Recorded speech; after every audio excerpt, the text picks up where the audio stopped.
There are some people talking over there. Let's listen in on the conversation.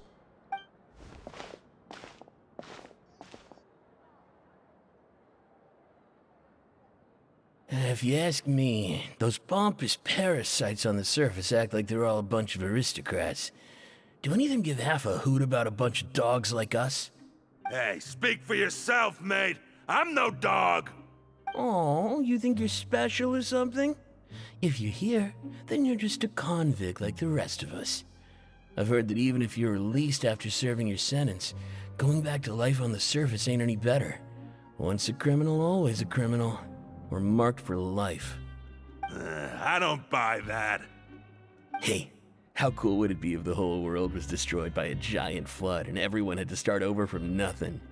What kind of filthy bilgewater are you spewing? I have family up there. You best shut your sewer hole with talk like that. Listen, things ain't so great on the surface, but who says that you have to leave? I've heard that you can still stay here and work even after you've served your sentence. Not bad if you ask me. Who wants to live in the ruddy overworld anyway? And what makes you think they'd want to hire someone like you? It's one of the great mysteries of the universe, how someone as useless as you is so confident. Whoa. Sounds like they're really unhappy about the overworld. Speaking of which, Paimon never heard anyone use the words overworld or underworld when we were living up there. Is it only something the inmates down here say? That's true.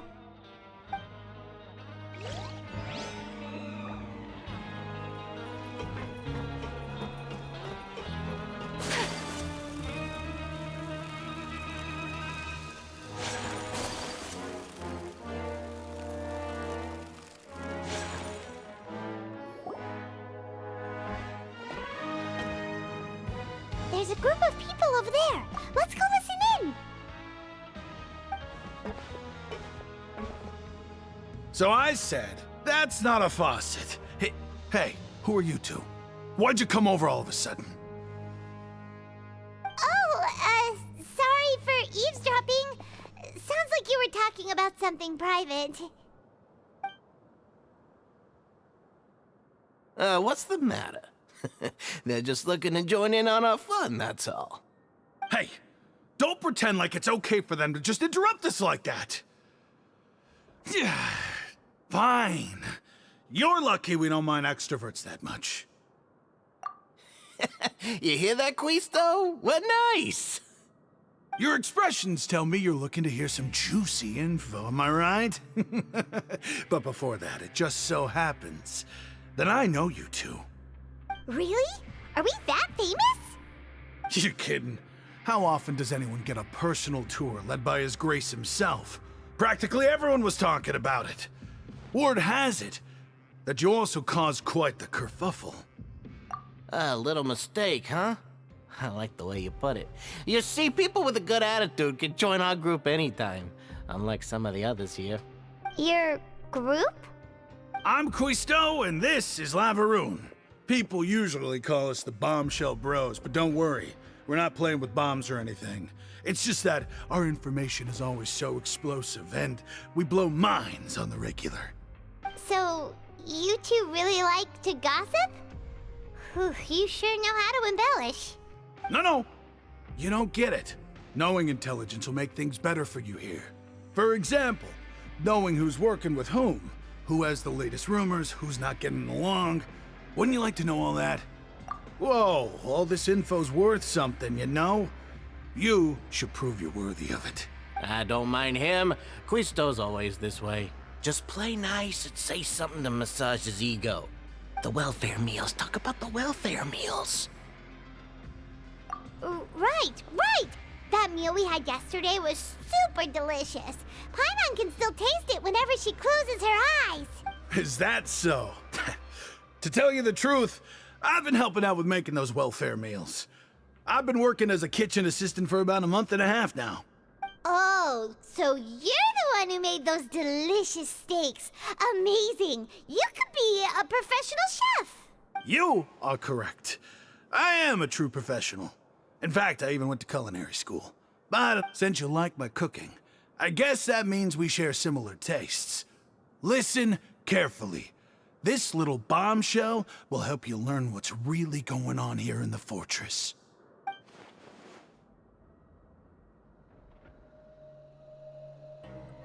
Listen, kids. The power structure within the fortress is quite complicated. The overworlders couldn't care less about us down here. We're basically dogs to them. You've already met the one person here you should never cross, the Duke, Risley. He knows more than you think. And if he doesn't care about something, then he often doesn't bother dealing with it. Those who have the Duke's attention get all kinds of special perks, even better treatment in the infirmary. I know who you mean. It's that Jurier character, right? I don't think there's anything useful about him at all. Why does he visit the infirmary practically every day? Is it normal for anyone to be going in and out of there so often? If you ask me, he's just faking it to get out of work. But did you know that Jurier was a talented researcher from the Fontaine Research Institute before he came here? There's no denying that. I don't care if he was a researcher that could turn dirt into Mora. Once you're in the Fortress of Meripede, you're just another inmate like everybody else.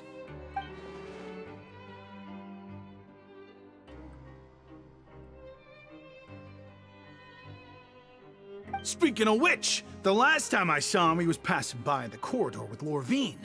I also heard they started arguing in the library and got into a fight, right? Guess that's just how terrible of a guy he is.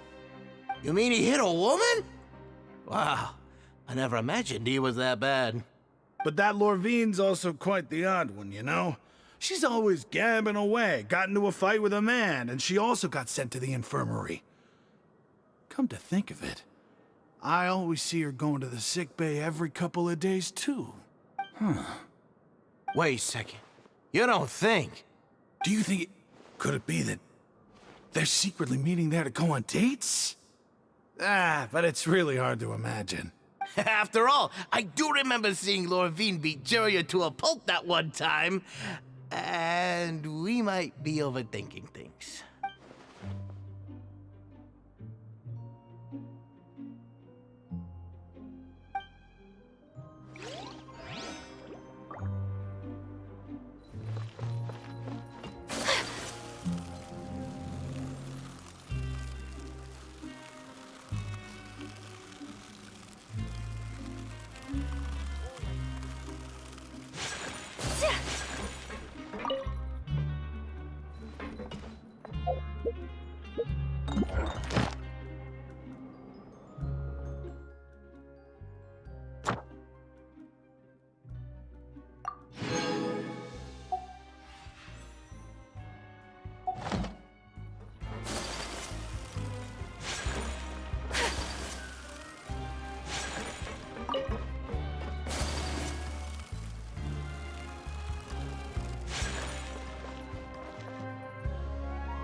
Hey, you over there?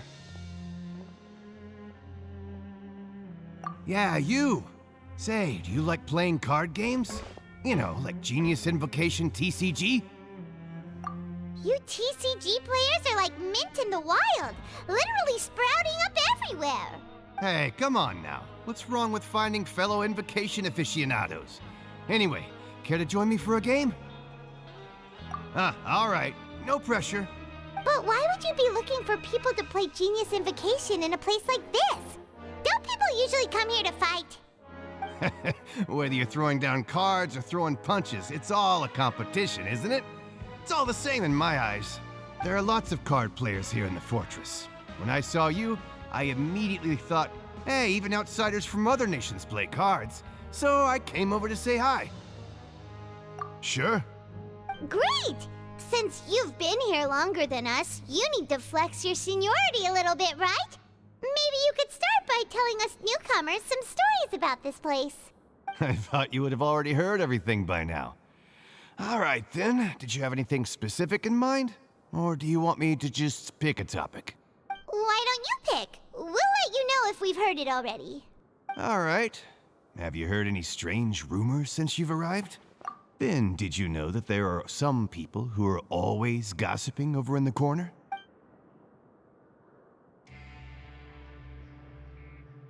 Yeah, so you've already met those two. They're quite a pair. They always keep an eye out for the latest happenings and gossip about everything. I've never seen anyone with more time on their hands. I heard that they used to be a chef and a bartender before they were sent down here. You know how bartenders are, always chatting with customers. And chefs love to pass the time just hanging out when they're not cooking. Good to know. Do you have anything else to tell us? Let me think. Sounds like you want to hear something a little more tantalizing. Oh, did you know that the Duke was also a convict in the fortress of Meripede before? Huh? Wait, are you serious? That's right. The Duke was an inmate just like you and me. Seems he was exiled here for committing some crime. Who knows how he ended up rising up to become the warden, though. To go from an ordinary inmate to becoming the manager of the whole place? I'm not gonna lie, I kinda respect that. A forbidden zone?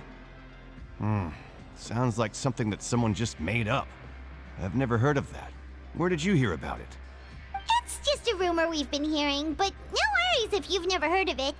Do you have anything else you can tell us? Anything else? Not that I can think of, but I'll be sure to tell you anything interesting I hear next time. You'll have to play a game of Genius Invocation with me first, though. Okay, we've talked to just about everyone, and it's about time for us to go meet Linny. According to the card he left us, we should go meet him in the production zone.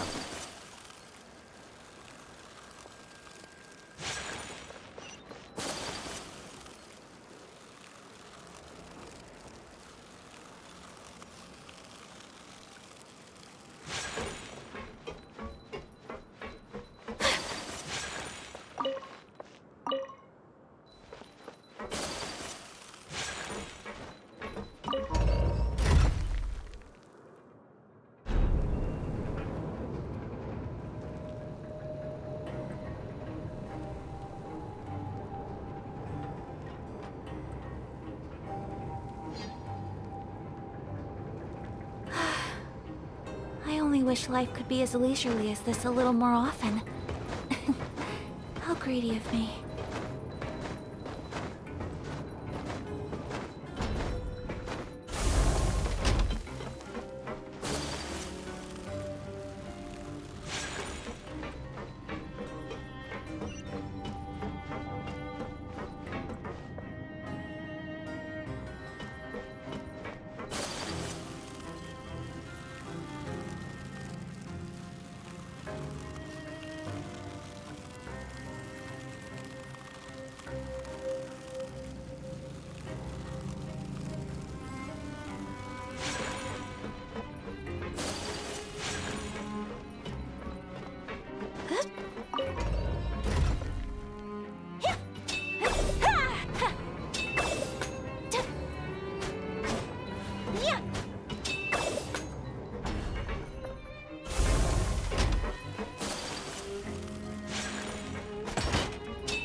Huh?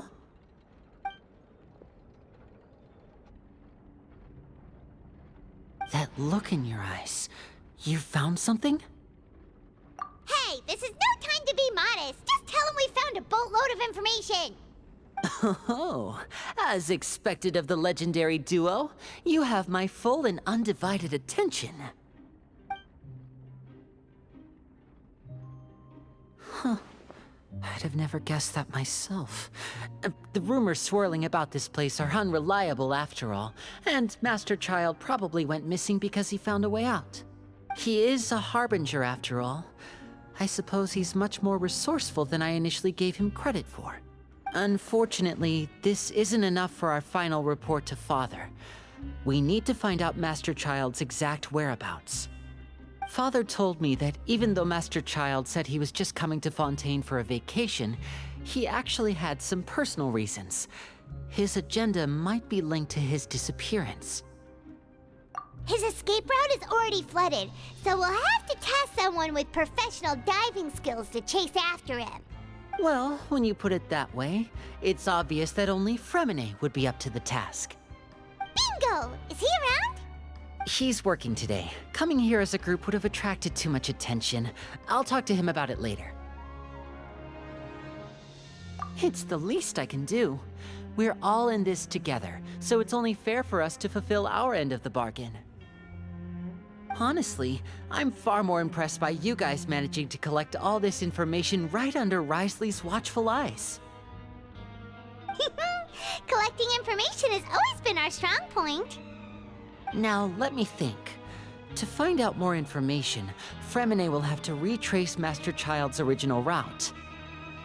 And if he's to do that, he'll have to set out on the next pipe cleaning day at the earliest. That's 6 days from now. You can even estimate how long it'll take for him to get back? We've been working together for a long time. We know each other's capabilities like the backs of our hands. Traveler, what say you to meeting here 9 days from now? We'll be able to pick up Fremine while we're at it, too. Oh, and there's just one last thing we'd like your help with. Though we can just sit back and wait for Fremine's report on Master Child's whereabouts, we still need to make more progress on the investigation of the Forbidden Zone. Fremine's no master of disguise, Lynette's still working on getting intel from the other areas, and I'll need to spend some time helping Fremine prepare for his diving mission. So, you are the only ones we can count on. What do you want us to do? Will it be hard? Well, I won't call it easy per se, but I think you'll be able to pull it off. Listen carefully. You'll need to find an excuse to get into the infirmary and investigate the room and environs. You've mentioned several sketchy-looking people always meeting at the infirmary earlier, so it probably has something to do with the secret we're hoping to uncover. You've already met the head nurse, so she'll be less suspicious of you. Investigate the internal structure of the infirmary and any active dealings within, and pass those on to me alongside anything else you're able to discover. But also, there's no need to take risks. Don't forget, safety always comes first. No, when it comes to intelligence gathering, I'd never consider you to be an amateur. Didn't you say it yourself? It's always been your strong suit. I'll believe anything as long as it comes from you. So, please prove your prowess to me once again. All right, then we'll head out as soon as we finish our prep. Let's go our separate ways for now then. Don't forget, we meet here again in 9 days. Stay safe.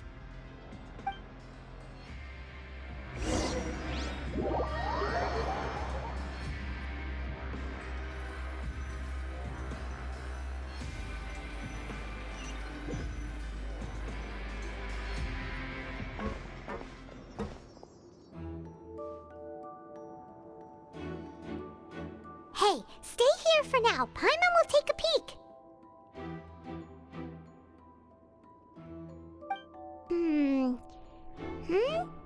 There seem to be several people inside.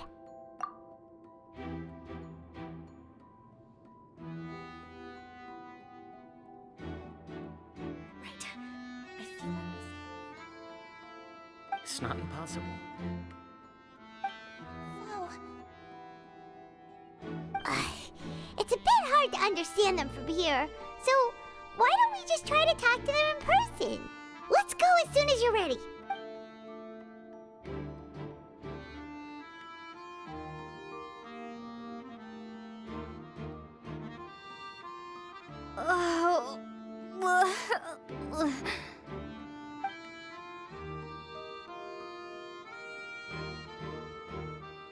Someone, please help! She's sick!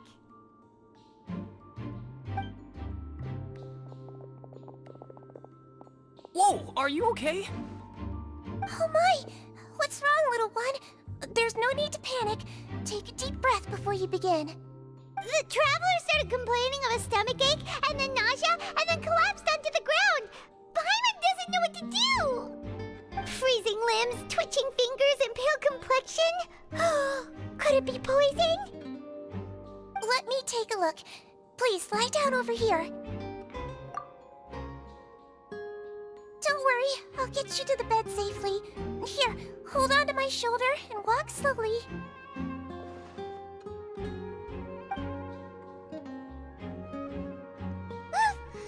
You can do it, Traveler! Don't apologize. You're sick after all. Now, please relax. I'm just going to do a preliminary checkup on you.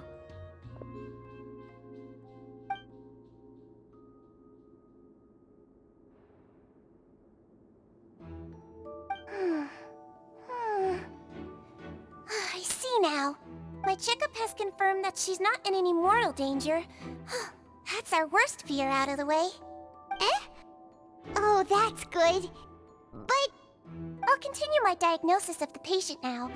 Please, relax and take a deep breath.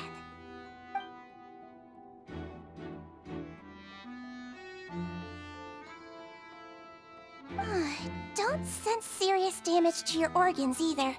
Does it hurt when I press here? And here? Huh? But based on my initial checkup, there shouldn't be a problem here. How strange.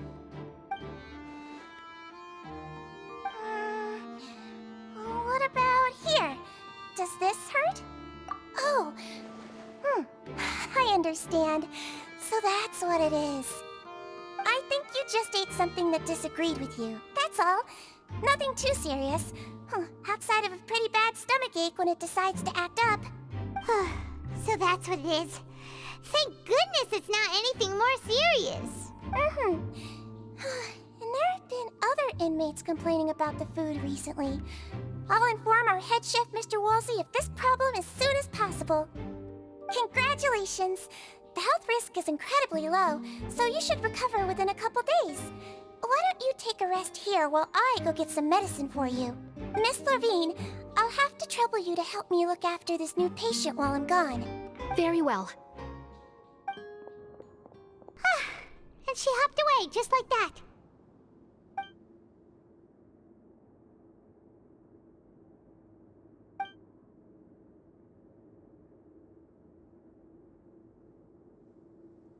Hello. So how are you feeling now?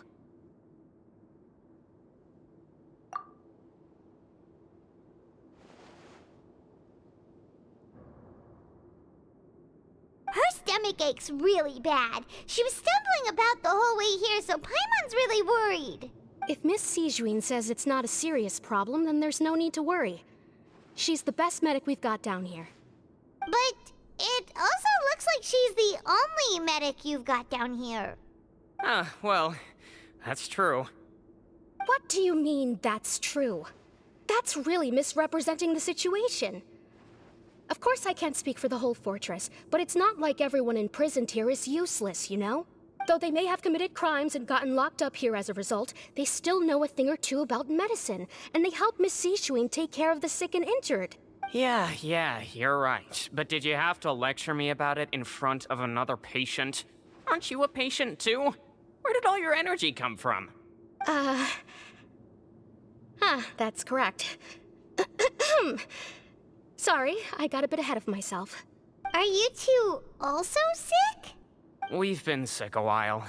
I come back every once in a while for checkups, and to pick up the medicines Miss Sijuin prescribes for us. That's just the nature of chronic illnesses. As for her, you could say she fancies herself as Miss Sijuin's capable helper because she learned a bit of medical knowledge ages ago. Please watch your mouth, Mr. Jurier. Don't forget that you are the primary reason I have frequent heart palpitations. Hey, don't start arguing now. Please, keep it civil at least.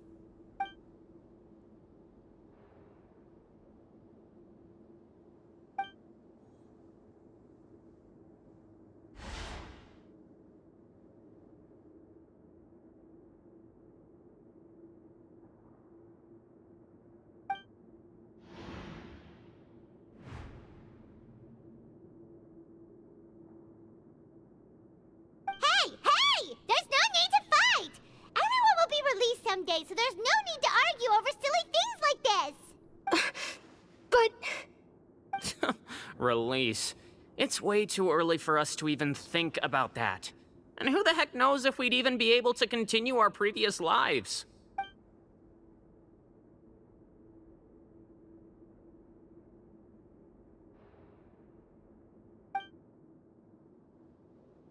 please allow me to end this boring and useless conversation.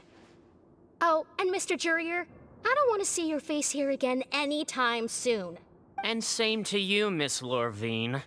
Anyway, that was more than enough rest for me, so I'm going to get out of this excessively noisy place. See you later, everyone. He just slowly walked off like that? That's just what he's like. I'm sorry you had to see all of that. I'm Lorvine, and that's... Well, his name is Jurier, but I hope you'll never have cause to remember his name. You really can't stand him, huh? I mean, can you blame me? Look, who would like someone who's as arrogant and obsessed with weird research topics as he is? But there's no need to keep dwelling on him. I'll accompany you two for a while. Miss Seishween should be back soon, and I'm sure you'll feel better as soon as you've had some of her medicine. No, it's nothing. I'm back! Did you rest like you promised? Thank you for getting our medicine, Miss Seishween. Did you all cooperate with your bed rest? I trust that nobody got up to walk around. Good. Here, this should be 2 days' worth of medicine for you. Take 1 pill now, and then continue your bed rest.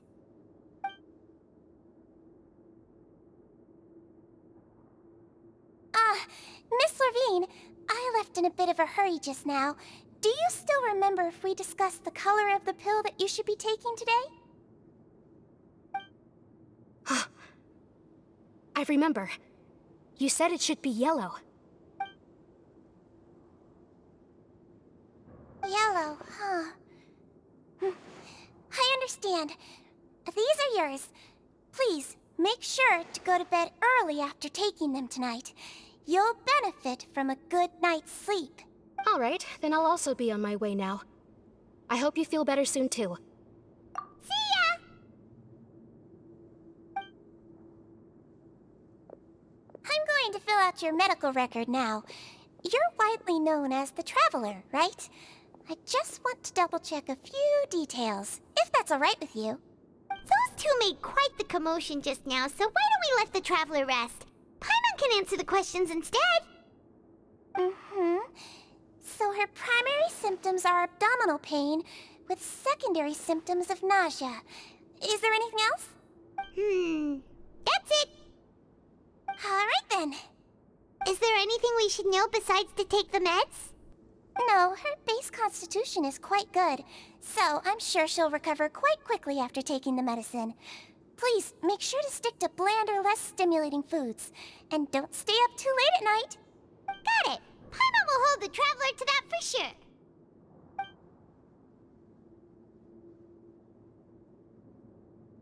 Oh, you're going to take a nap already?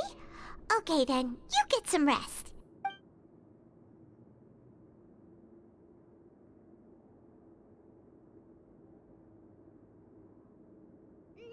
We've been to lots of places together. She may look a bit under the weather now, but she's actually super strong. So you're the best of companions. Well, don't worry, she'll recover soon.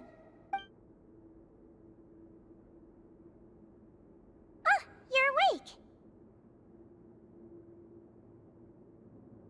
How do you feel? You slept for a really long time, but we never left. Well, now you can go back without a worry in the world. Remember to take your meds regularly, and remember bland foods. Thank you, Miss Seishween.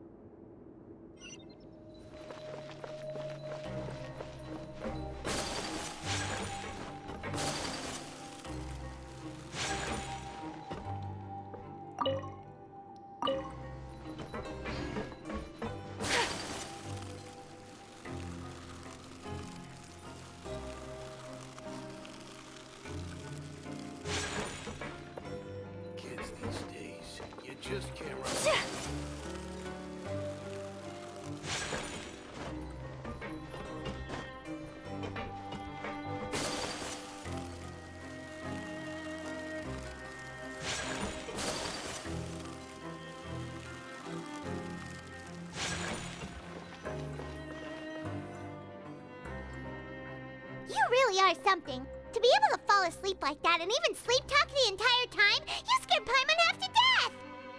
No, but you kept mumbling things along the lines of, Pyron, don't take my grilled fish, and put down the Adeptus Temptation now! Paimon talked with Sigewinne the entire time you were asleep. She seems like she's just a sincere nurse, and Paimon didn't notice anything unusual in the room. Are you sure we're not going off track with the infirmary?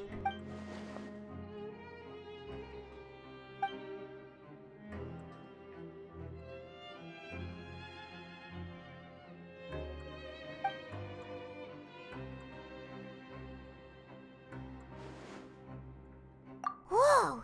You really are super thorough! All those tiny little suspicious things that Paimon didn't even pick up on! We've gotta give the info to Linny!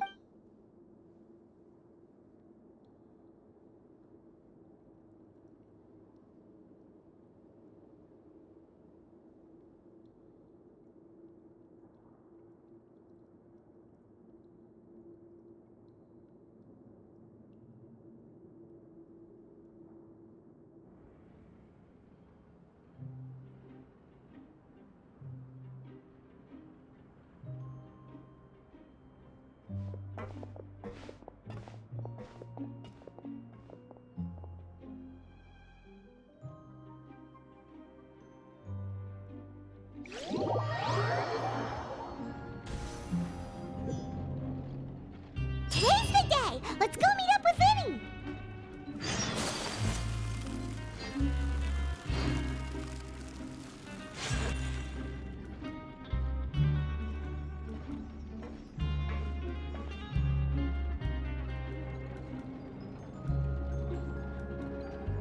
Oh! Hmm?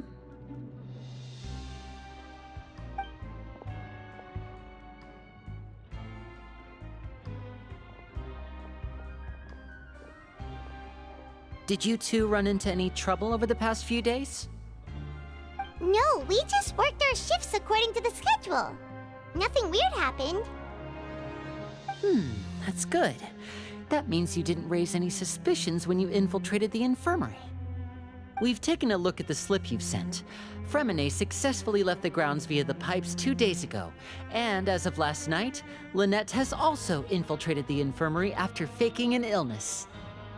Wait, why is she getting involved as well? You already went above and beyond when you scoped out the infirmary. To put it more bluntly, even if we were to view that as something you did in exchange for Fremine's help, you've already done more than enough. Infiltrating a guarded stronghold is a different kind of job from a one-off investigation. We want to avoid using the same faces over and over and reduce the amount of suspicion that will fall on any given person. Lynette also felt like you have already taken the first step for us, so she should be the one to finish the job. So that's what Lynette thinks. Oh, Paimon hopes everything's going well for her. Perhaps that's true. You are both very good people, and we've come to appreciate that more than anyone else.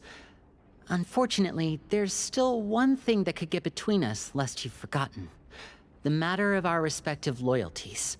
You've mentioned before that you've had some run-ins with the Fatui. I can understand that feeling, so I assume you're just helping us out of the kindness of your hearts? Well, everyone could use some more friends. We'll be counting on you to help us in the future, too. Since I see you as friends, then it's even more important for us to protect you from any peril. Fremine and Lynette feel the same way. Glad to hear it. Then, let's go check on Lynette before Fremine returns. If everything went well, then she should be wrapping up her investigation right about now. Is now really a good time to go over? According to my observations, Sigewinne always spends around half an hour away from the infirmary right before lunch. Lynette knows this as well, so this should be a good time to meet up with her. Also, I'm her brother, remember? It's only natural for an older brother to care about his younger sister's well-being. Okay, then let's head over right away!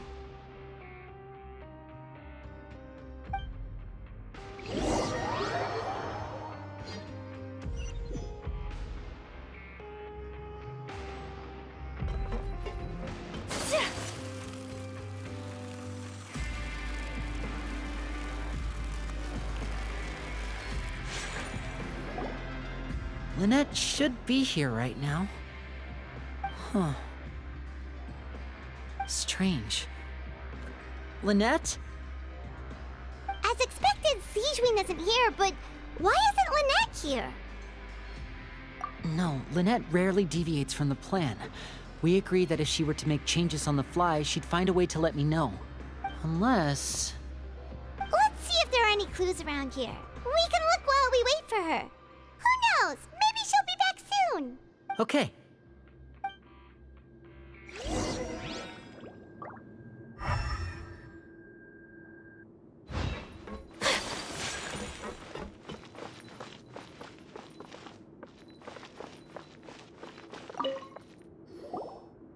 None of the beds have any signs of having been slept in.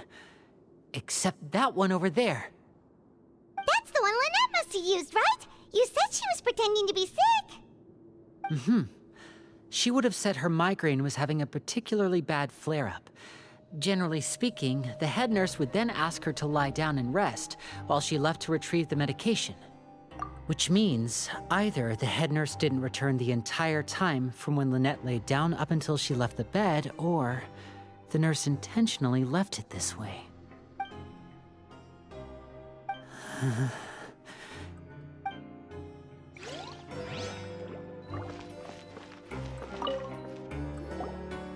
There are some books here and a few files.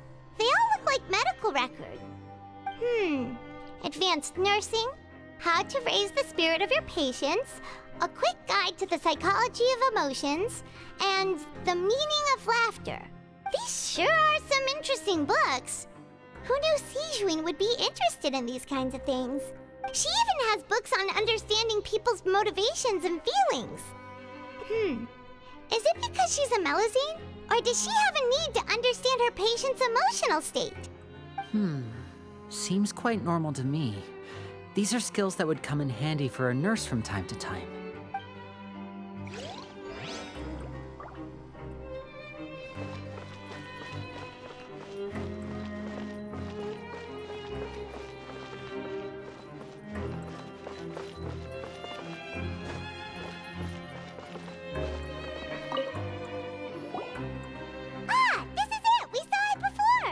Wait, this thing? It doesn't look like it's been disguised that well. The space behind it is empty. From its size, I don't think it's an entrance that is meant to be taken apart. There's probably a mechanism around here somewhere. Could Lynette have tried to get inside? But if that's the case, she would have contacted me for sure. Let's look around here for some more clues. Don't panic, just take another look.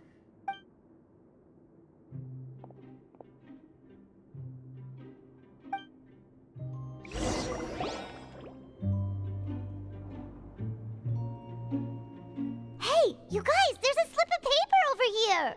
A slip of paper? It's right over here, and there's a bunch written on it too.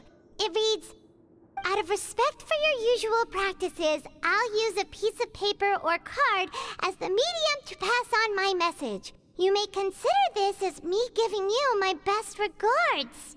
This is... Is that all? The back.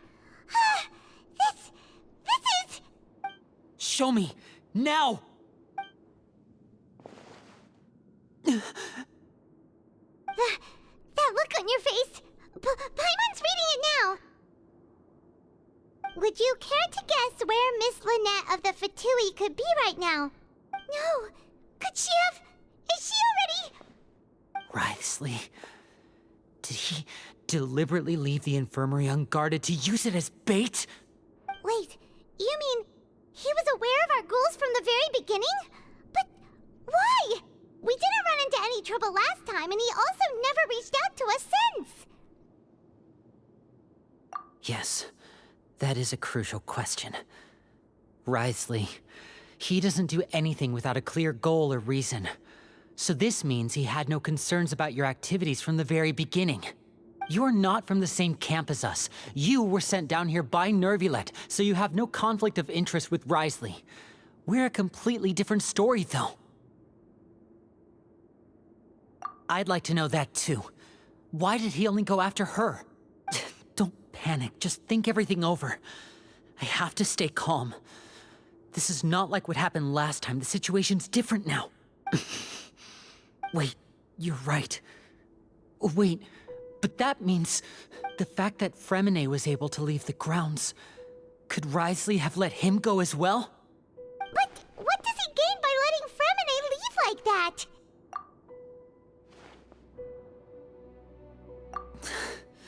So he's challenging me and trying to provoke me, I'm sure of it. We never should have sent out Fremine. We had to go through all that trouble to find an opening to sneak him around the guards and into the pipe, and we even thought luck was on our side. If Wriothesley let him leave on purpose, then he's probably in a terrible spot now as well. Lenny's getting more and more panicked. We have to calm him down. Don't be like this, Lenny. Fremine wouldn't have left if we hadn't told you about Childe.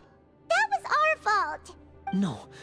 I'm the leader of this operation, and I'm the one responsible for this team. I was the one who failed to protect them. I'll go talk to Wriothesley. Hey, don't be reckless! Traveler, please, talk some sense into him! I simply cannot allow Lynette to be abducted again. I have to go. I'll find a way to get them back! He's rushed out the door! After him!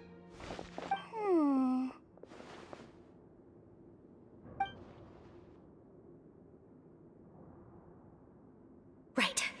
I feel like we still have some room to make changes on these details. It's not impossible, but it'll require extensive testing. Is that so? Very well. Then please be mindful of the time. Huh? Is someone? Pack everything up. Whoever's outside is eavesdropping. They'll probably come in once we stop talking. Someone! Please help! She's sick! Whoa, are you okay? These two. As expected, they've already found this place. Oh, they are quite sharp. What a delightful turn of events. I like smart people, but I also like playing dumb. I like the feeling of being trusted. Oh my! What's wrong, little one? There's no need to panic. Take a deep breath before you begin. Being able to read human expressions is quite the useful skill. Wait! Wait! It's no use. We have to catch up to him.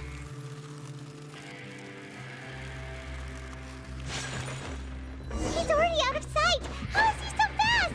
Let's go head him off at Wriothesley's office.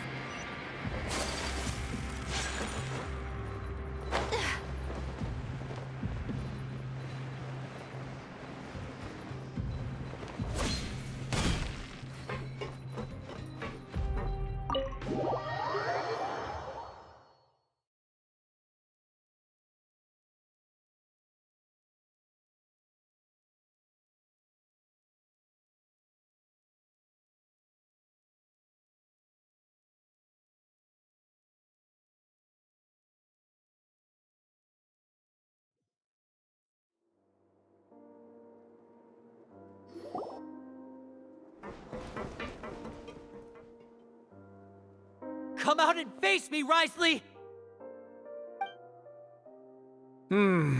Aren't we at an administrative office space? Why don't you at least try to follow even a couple rules from the fortress's indoor management regulations? What did you do to my sister? I ran into the young miss at the infirmary. I'd heard that she was suffering from quite the migraine, so I decided to invite her over for a cup of tea. I do have some teas in my collection that can work wonders against such an illness. Stop joking around! Where did you take my siblings? I have also heard that your performances are quite the spectacle. Miss Lynette would sometimes enter a box filled with water, only to emerge the next second from another place altogether. Maybe she'll appear behind you right now if you were to turn your head. Is he trying to trick me into turning my head? No, he's probably not looking to attack me right now. All of the hostages are in his hands, and he's even in the mood for small talk. That means Lynette is probably still alive. You knew we were investigating the infirmary from the start, so you deliberately aroused the Traveler's suspicions and baited us into continuing our investigation, just so that you'd be able to kidnap Lynette. As for Fremine, no, you probably didn't even interfere with Childe's escape. You let him go, so you could purge the Fatui members that we had planted into your ranks. There was no need to do so. The Fortress of Meripede is a pretty pleasant place. Most people enjoy their lives here. The only ones who act differently are those with personal agendas. It was quite easy to identify your colleagues. You removed our original members and spread the news of Childe's escape so Father would assign our team to come down and investigate. Fremine has also fallen into your hands, right? If you're oh so omnipotent and so in control, why would you need hostages? One correction. Lynette is in my hands right now, but Fremine is not. He's not. What do you really want? Lenny! Oh, wonderful. Everyone is here, so I'll only need to say this once. Thank you so much for cooperating with me. Eager and to the point, I see. Alas, only Miss Lynette is currently having a cup of the fortress's finest tea. Although, as per your original plan, Mr. Fremine should also have returned to the fortress by now. But he has neither shown up within my gates, nor has he been taken into any kind of custody. So where do you think he may be right now? Wait, you can't mean you locked him outside in the sea? I closed the fortress's gate to the outside world. That's all. Fremine's a star diver, so he should be fine, right? No, we're still here, so he definitely tried to find a way to come back for us. So we can't assume he might have made a break for the surface. But why would I do this, you may be asking? To have an audience with you, of course. My intel tells me that Mr. Linney is a great magician, so it's only natural for me to want to have some cards of my own when it comes to negotiating. Besides, I do recall you mentioning to Miss Lynette that you've always wanted to have a face-to-face meeting with the Lord of the Fortress of Meripede, regardless of whether it was in a personal or a professional capacity. Well, you got your wish. So, you've been keeping tabs on us before we even set foot in the fortress. Some of my folks just happened to hear a thing or two, that's all. In any case, I will be straight with you. I was willing to play dumb and turn a blind eye, so we had a pleasant few days playing games together here. But once you started focusing on the Forbidden Zone, all of that changed. Mr. Linney, the cards are stacked against you right now. Miss Lynette is in my hands, and Mr. Fremine is still slowly being pickled out there in the brine. You know just as well as I that he cannot last out there forever. You need do but one thing to guarantee their safety. I would like you to contact your superior, and ideally invite her over for a cup of tea with me. You want to see Father? But why should she bother giving you an audience? Well, if she cares for the well-being of her dearest children, she should have plenty of motivation to join me for a parents' evening. I've heard that the bonds between the members of the House of the Hearth are like the bonds of family. I don't see why she would refuse. Why did you think Father sent us to handle the Fortress of Meripede? This place is basically a no-man's land. It wouldn't be fitting for anyone as important as a harbinger like Father to come here in person. Oh, I see. So it's because she doesn't care for my place here. That's such a shame. After all, I've amassed quite the tea collection. I was looking forward to sharing it with her. Both Monsieur Neuvillete and Lady Farina have already received many samples as gifts. Was this the extent of your master plan to get to Father? No matter how much pressure you may put on me, I won't allow you to use us to blackmail her. You people really are difficult to get along with. All I'm asking for is a face-to-face conversation. Does she truly have no interest in the fortress's secret? Mr. Linney, you have one last chance to invite your father here. If you refuse... Lenny! Instead of asking why I'm doing this, why don't you try to see things from my perspective for a second? From the very beginning, the Fatui has been actively infiltrating my fortress. I gave you a warning by cutting off the first few operatives I found, but that only caused you to double down. Had you given up on the fortress then and there, I'd have no reason to want to talk. Mr. Fremenet left the fortress on his own, and Miss Lynette tried to pry out my secrets right in front of me. No matter— I shouldn't ask Father to do anything because of us. 6, 5, Wait, 2, 1. Time's up. It really is a shame, Mr. Linney. Risley! Negotiations have broken down. Please leave, ladies and gentlemen. It's time for my afternoon tea. Yeah, listen to the Traveler. If you can't talk to Linny, can you at least talk to us? You do realize that I'm only letting you go because of Neuvillete, yes? You're here helping him out, and I've already done my best to stay out of your way. But that doesn't mean you can just do whatever you want. The fortress may be small and remote, but it still has its own set of laws. Then how about this? Those who are capable deserve respect. You've spent quite some time investigating my home turf by now, so why don't you tell me a thing or two about what you found, I'll ask you 3 questions.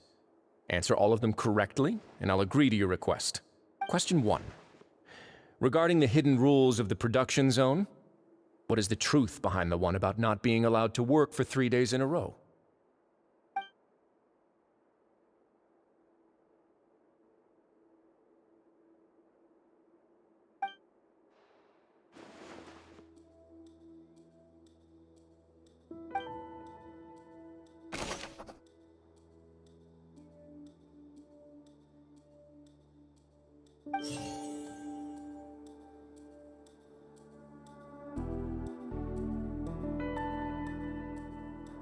The Fonta promoter has been struggling because he doesn't recognize the real value of coupons. Meanwhile, the Duke believes that only idiots who don't understand the value of coupons would spend them on Fonta.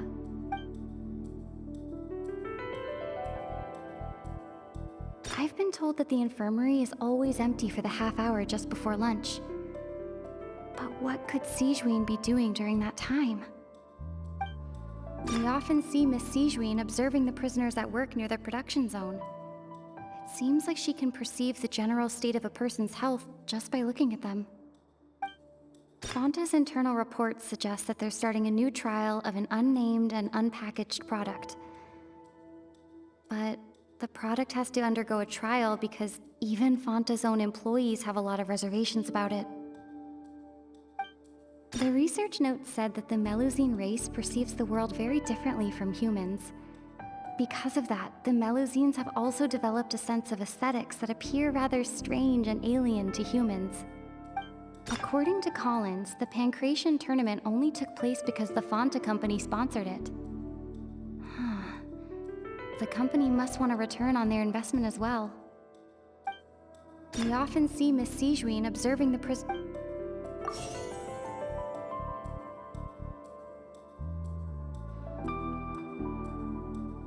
Fonta's internal reports suggest that they're starting a new trial of an unnamed and unpackaged product. But the product has to undergo a trial because even Fonta's own employees have a lot of The research note said that the Melusine race perceives the world very differently from humans. Because of that, the Melusines... According to Collins, the Pancration tournament only took place because the Fonta company sponsored it. The Fonta promoter has been struggling because he doesn't recognize the real value of coupons. Meanwhile, I've been told that the infirmary is always empty for the half hour just before lunch. But Fonta's internal reports suggest that they're starting...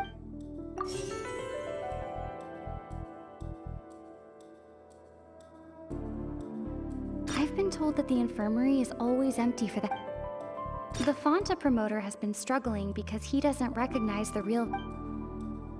The research note said that the Melusine race perceives the world very differently from humans. According to Collins, the Pancration tournament only took place because the Fonta company sponsored it. We often see Miss Sigewinne observing the prisoners at work. I've been told that the infirmary is always empty.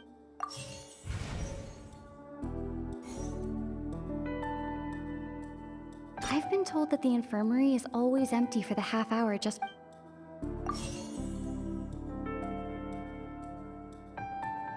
The research note said that the Melusine race perceives the... So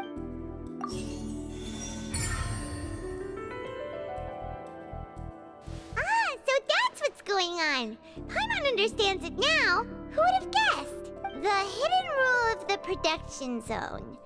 People are not supposed to work 3 days in a row, and if they do, they'll get strange meat in their welfare meal.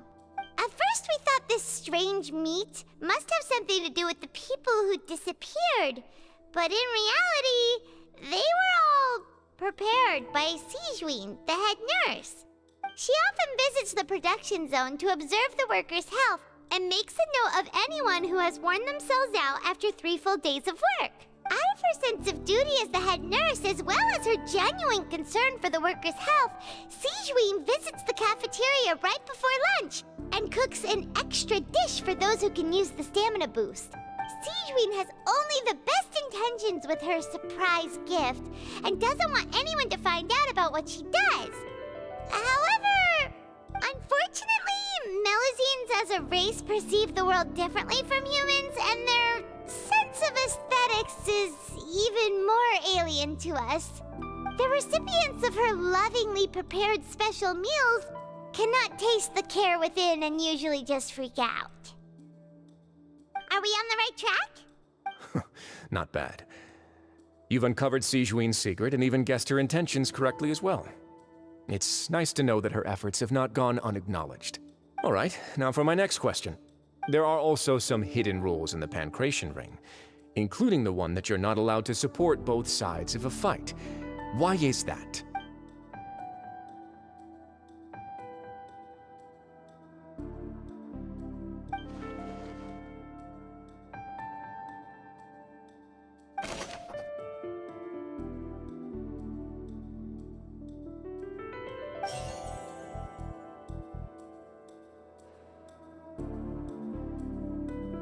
I've been told that the infirmary is always empty for the half hour just before lunch. But what could Sigewinne be doing during that time? Fonta's internal reports suggest that they're starting a new trial of an unnamed and We often see Miss Sigewinne observing the prisoners at work near the...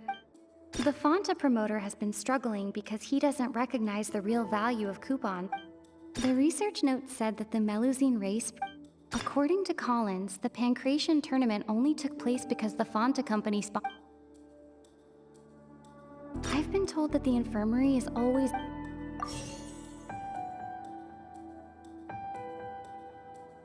The Fonta promoter has been struggling because he doesn't...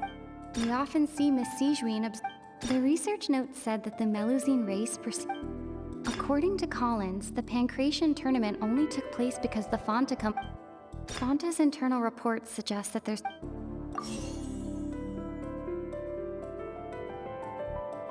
According to Collins, the Pancration...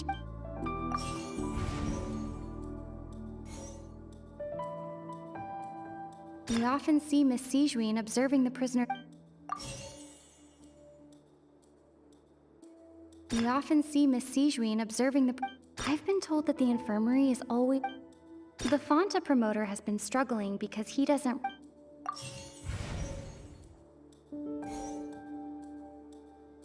According to Collins, the Pancration tournament only took place because the research note said that the Melusine race perceives the world... According to Collins, the Paimon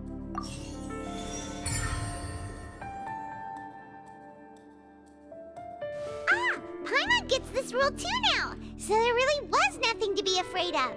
That hidden rule of the Pancration Ring is about how, people are not supposed to bet on both boxers at the same time.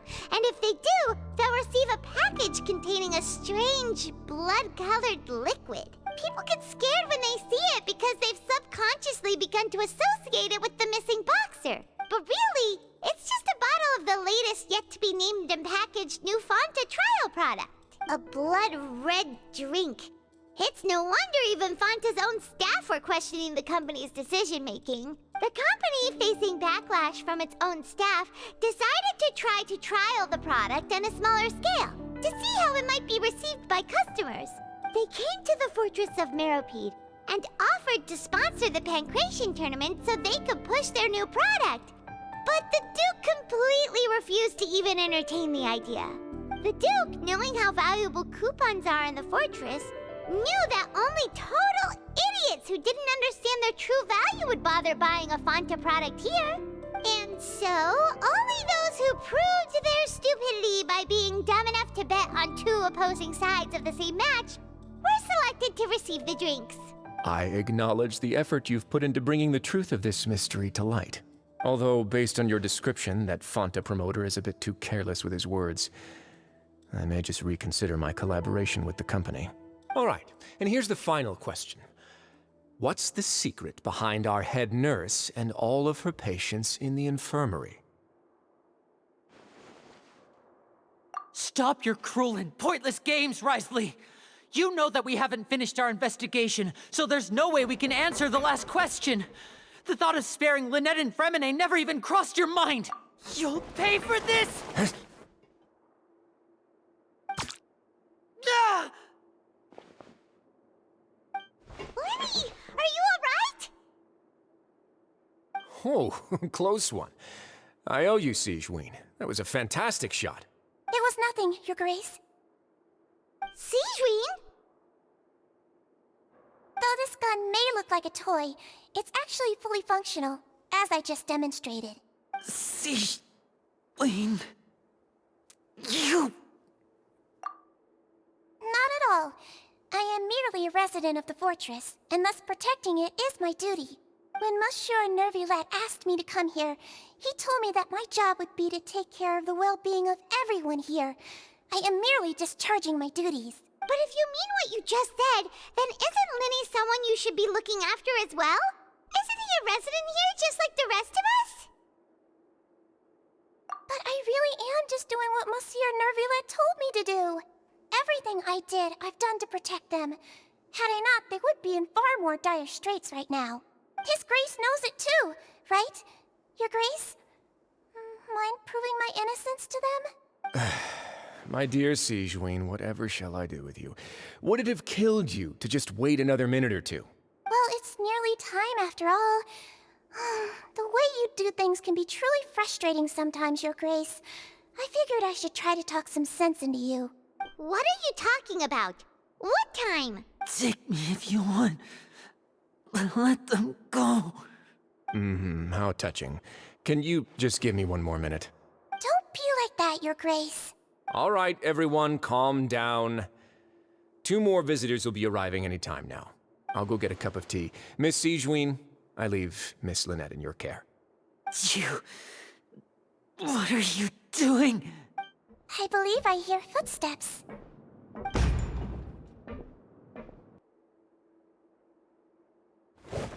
Some space, please. Ah, Miss Clarande. My door. Fremine... Fremine... What's going on? What is Clarande doing here? Work. I'm sorry about shooting you, Mr. Linny. The tranquilizing effect will begin to wear off soon. Please take it easy in the meantime, though. What happened to Fremine? Wasn't he diving just outside of the fortress? Why is he looking like this?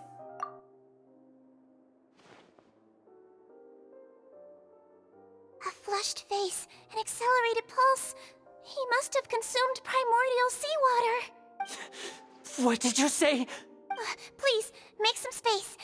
I'll need to give Mr. Fremine a more thorough checkup. Your Grace, I'll leave the rest to you. I'll talk to Clarande while you get Fremine to where he needs to be. Everything else can wait.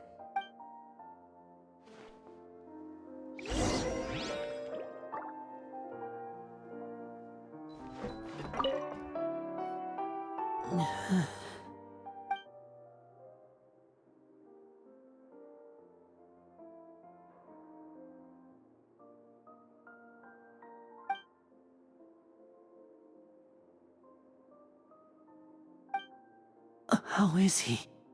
These symptoms symptoms are probably caused by an acute ingestion of a large amount of primordial seawater. Still, his condition is not critical. Of course, it would be best if he stayed for further observation. Let's leave him here for now, and move him to the infirmary once he's recovered a bit more. Sorry.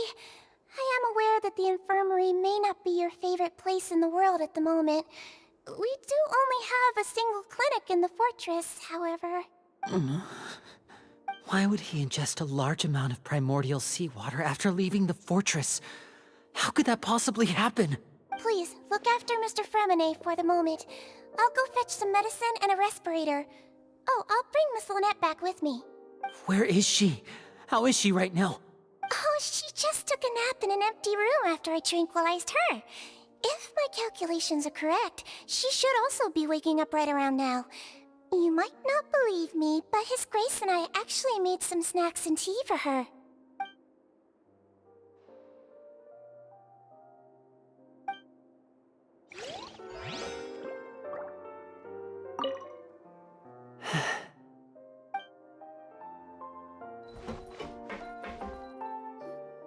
What's that look on your face? I thought I made good time on the way back. Oh, I'm just admiring your punctuality. Had you arrived just a few minutes later, Sigewinne may have been forced to shoot Mr. Lenny again. How's the situation out there? The water has changed. It's pretty much as expected. The concentration of primordial seawater has increased significantly. I was only out there a short time, so it wasn't too bad. But if one were to stay for any significant amount of time... well, you can see how that boy's doing. Where was he when you found him?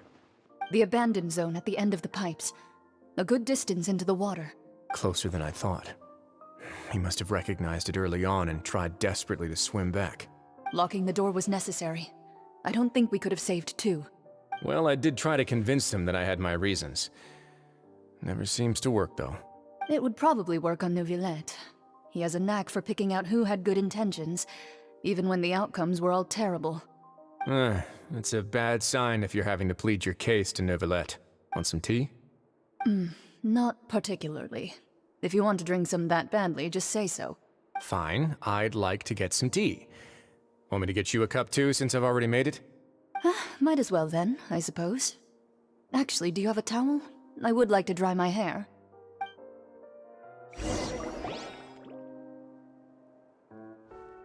Linny, are you okay?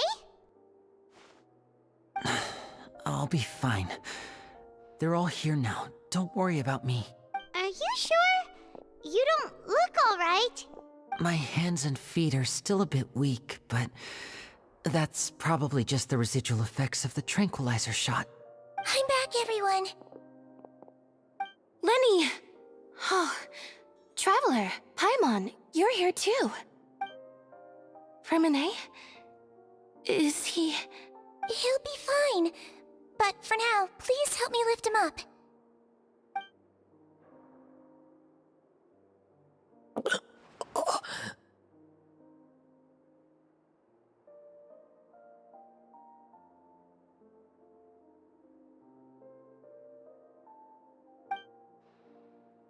His breathing's beginning to slow down. Give me a hand and help me get him to the infirmary.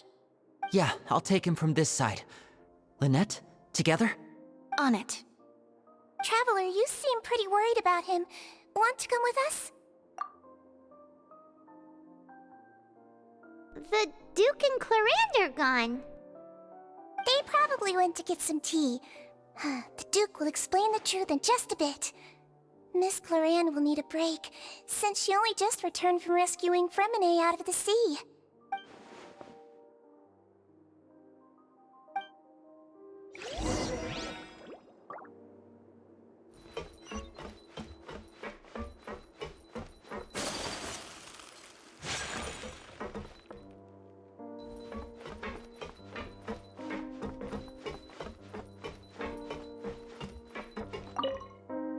Could I tempt you with some sugar for your tea?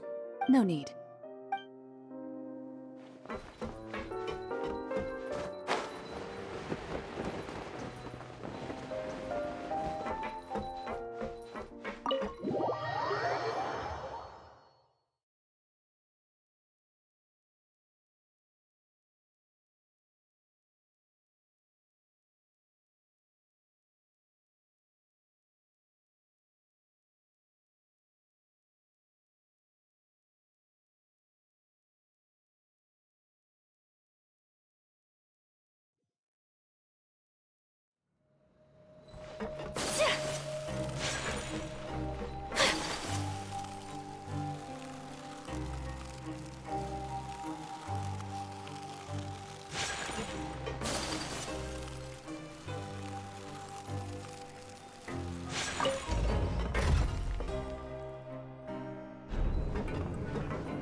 He's awake.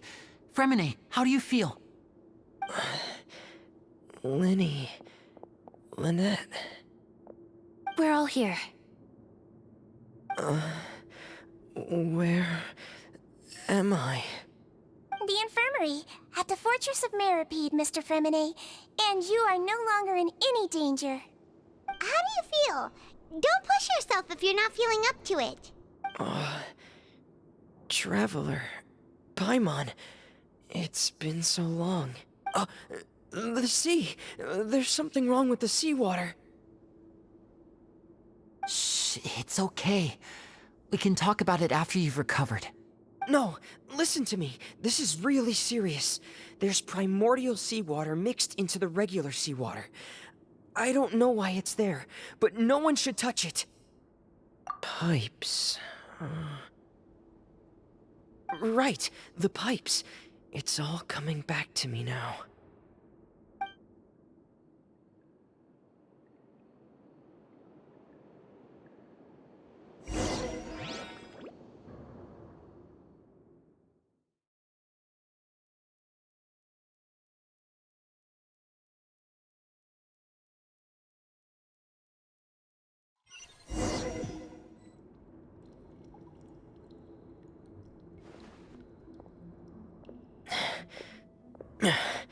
I'm in.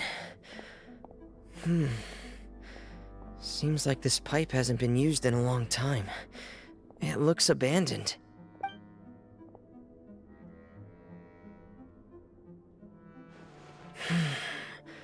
Where could Master Childe be?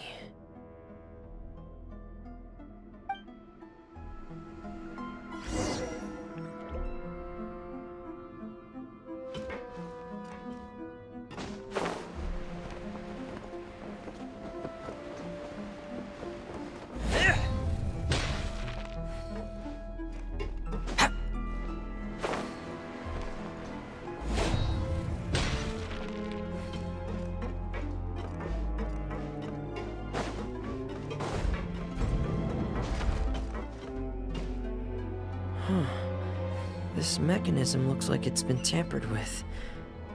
Could he have done it?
It's getting stuck on something. Seems like I'll have to avoid those obstacles while I turn it.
Get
in here!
Frost is coming!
This is where the water starts.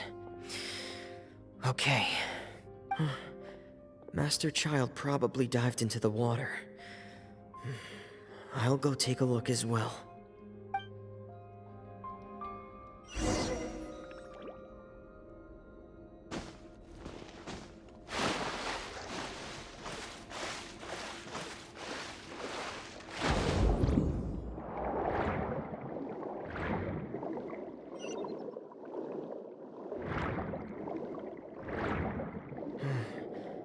The vegetation here is a bit more sparse.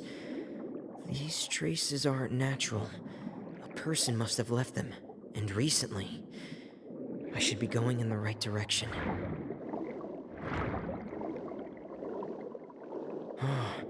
There are traces here too. I need to keep going. Huh? The traces are gone. But I don't see where he could have gone from here. Wait, what the?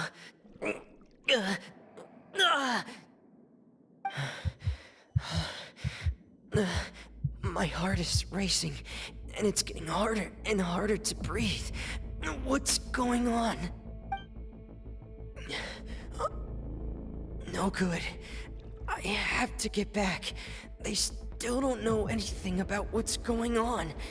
If I turn back right now, I should still be able to make it.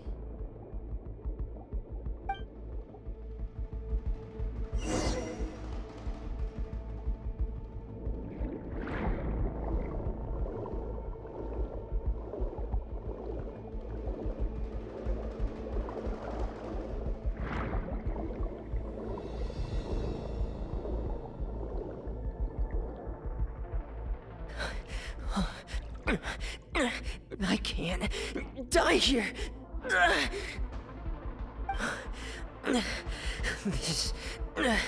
This is bad.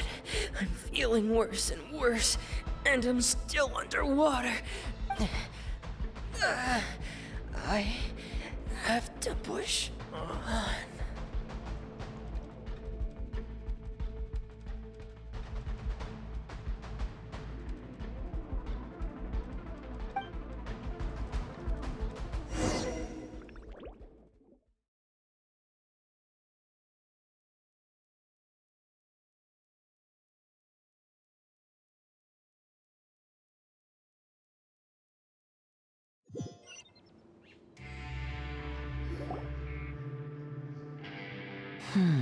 So, in other words, the trail you were following vanished, and you had no idea where Master Childe could have gone, but there was also no obvious place for him to have disappeared to.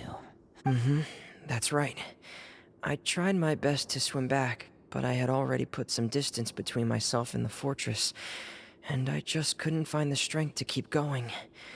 I probably passed out some time after that, and you know the rest. Miss Clarande brought you back, but we also don't know why she just suddenly appeared at the fortress, or why she went out to save you. Miss Clarande, you say? I must go thank her in person. You're still too weak for Monet. You can go after you've had some more rest. Miss Lynette is right. I believe Miss Clarande will stay here as a guest for another few days, so there's no need to hurry. A guest?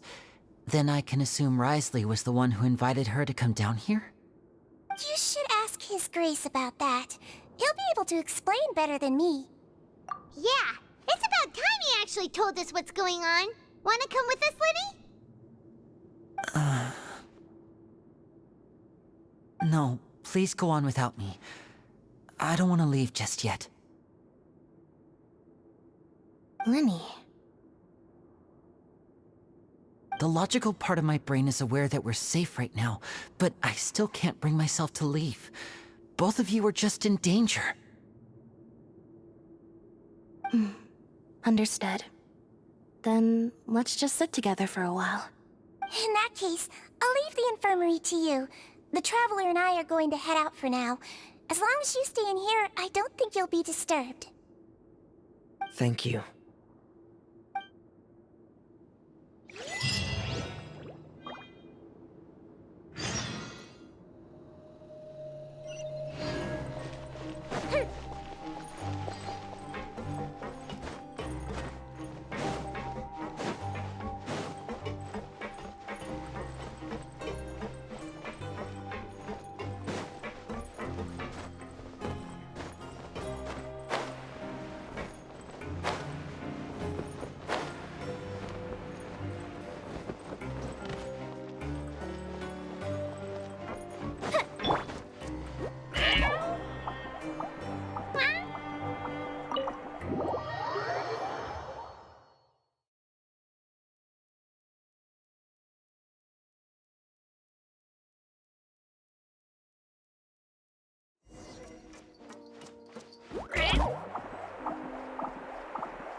Excuse me? I take it Mr. Fremonet's condition has stabilized? Of course. I wouldn't have left the infirmary otherwise. I've been expecting those two, but might I inquire as to the purpose of your visit, Miss Siegewien? I wanted to check up on Miss Cloran. How are you feeling? Mostly fine, I think. If you don't mind, I'd like to perform another quick physical exam. It'll just take a few minutes. All right. Thank you for looking out for me. I'll take my leave for now, then. Well, want to explain yourself, Risley? Of course, but I'm not partial to the word choice of explain. How about enlighten? Where should I begin? How about you start by asking me any questions you have? You can start with whichever one you'd like to get answered the most. Then Paimon will begin. Did you know about Lenny's goals from the very beginning? No. I just knew they were Fatui operatives sent to the fortress by the Knave. As for their specific goals, I only figured those out as you made progress on your investigation. You managed to monitor and stay ahead of them even though you didn't know what they were trying to do? They came here with ulterior motives. I'm quite adept at discerning what that kind of behavior signals. Initially, I thought their goal was just to investigate Childe's disappearance. Linny suggested that I had deliberately let him escape, but in truth, I didn't really do anything special to help or hinder him while he was here. Everything he did, from finding helpers to leaving this place, he did on his own. Of course, it's inevitable that the Knave would make a big deal out of her fellow Harbinger's unexplained disappearance. I'm also quite curious about where that Harbinger went, so I figured I might as well let the Fatui do their own investigative work. All I care about is the answer. So you were hoping Lenny's group would just do your work for you! You make it sound like that's a bad thing. Unfortunately, things didn't go as planned. I assume that Fremonet has told you already, the ratio of primordial seawater around the fortress of Meripede is on the rise. The Forbidden Zone has always been Lenny's target, and you got roped into that investigation after running into him. I began to intervene out of concern for your safety, and also to prevent the fortress from becoming entangled in more irksome matters. Are the rumors true? That you're also a former criminal? Why would you put it like that? Isn't staying here all day and serving as the manager of the fortress a kind of sentence unto itself? Another form of prison? I just happen to have some support from the rest of the inmates. That's all. Oh, right! Paimon wanted to ask, who invited Cloran down here? Me, of course. I paid her good mora to come down to the fortress for some field work. As a champion duelist, Miss Cloran could be considered to be an independent party. I needed to find an exceptionally capable person to help me get through the impending crisis. And saving Fremonet was part of that crisis? You can think of it like that, yes. Credit where credit is due, that boy is quite adept at diving. Had conditions not been as hostile as they were, he probably would have found the missing Harbinger already. That's not something you should be asking after. Neuvillete only asked you to investigate Childe's whereabouts. All I need to prove to you is that the Forbidden Zone had nothing to do with the Harbinger's disappearance. That should be clear now that you've spoken to Fremine. But we've already uncovered that there's something wrong with the infirmary, and we've answered a bunch of questions that you threw at us. Isn't it about time that you answer our last question in return? You make a compelling case. Do you really want to know the answer that badly? Yeah, Paimon really wants to know. Even if the truth may not be pleasant? Follow me.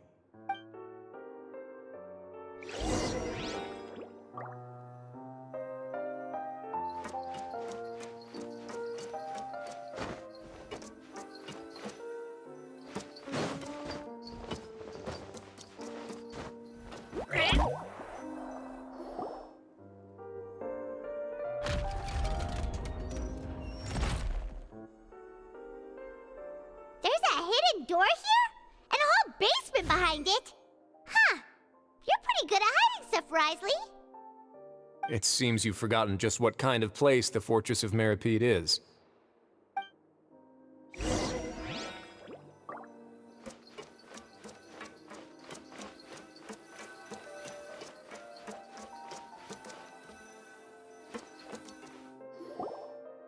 Stand on the central plate. Wait, is there a secret mechanism or... Whoa!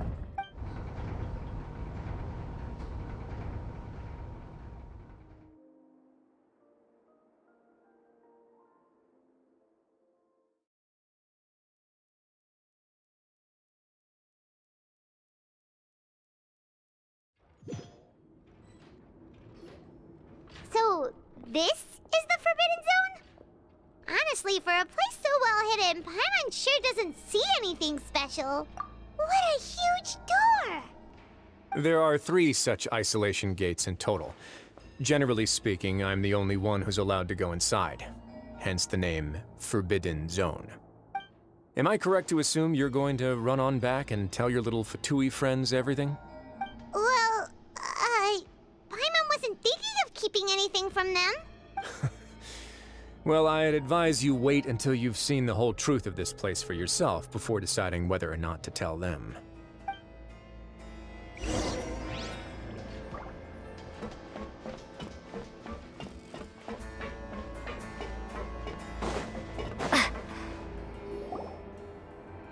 Huh. So there's a switch on the side. Stand back.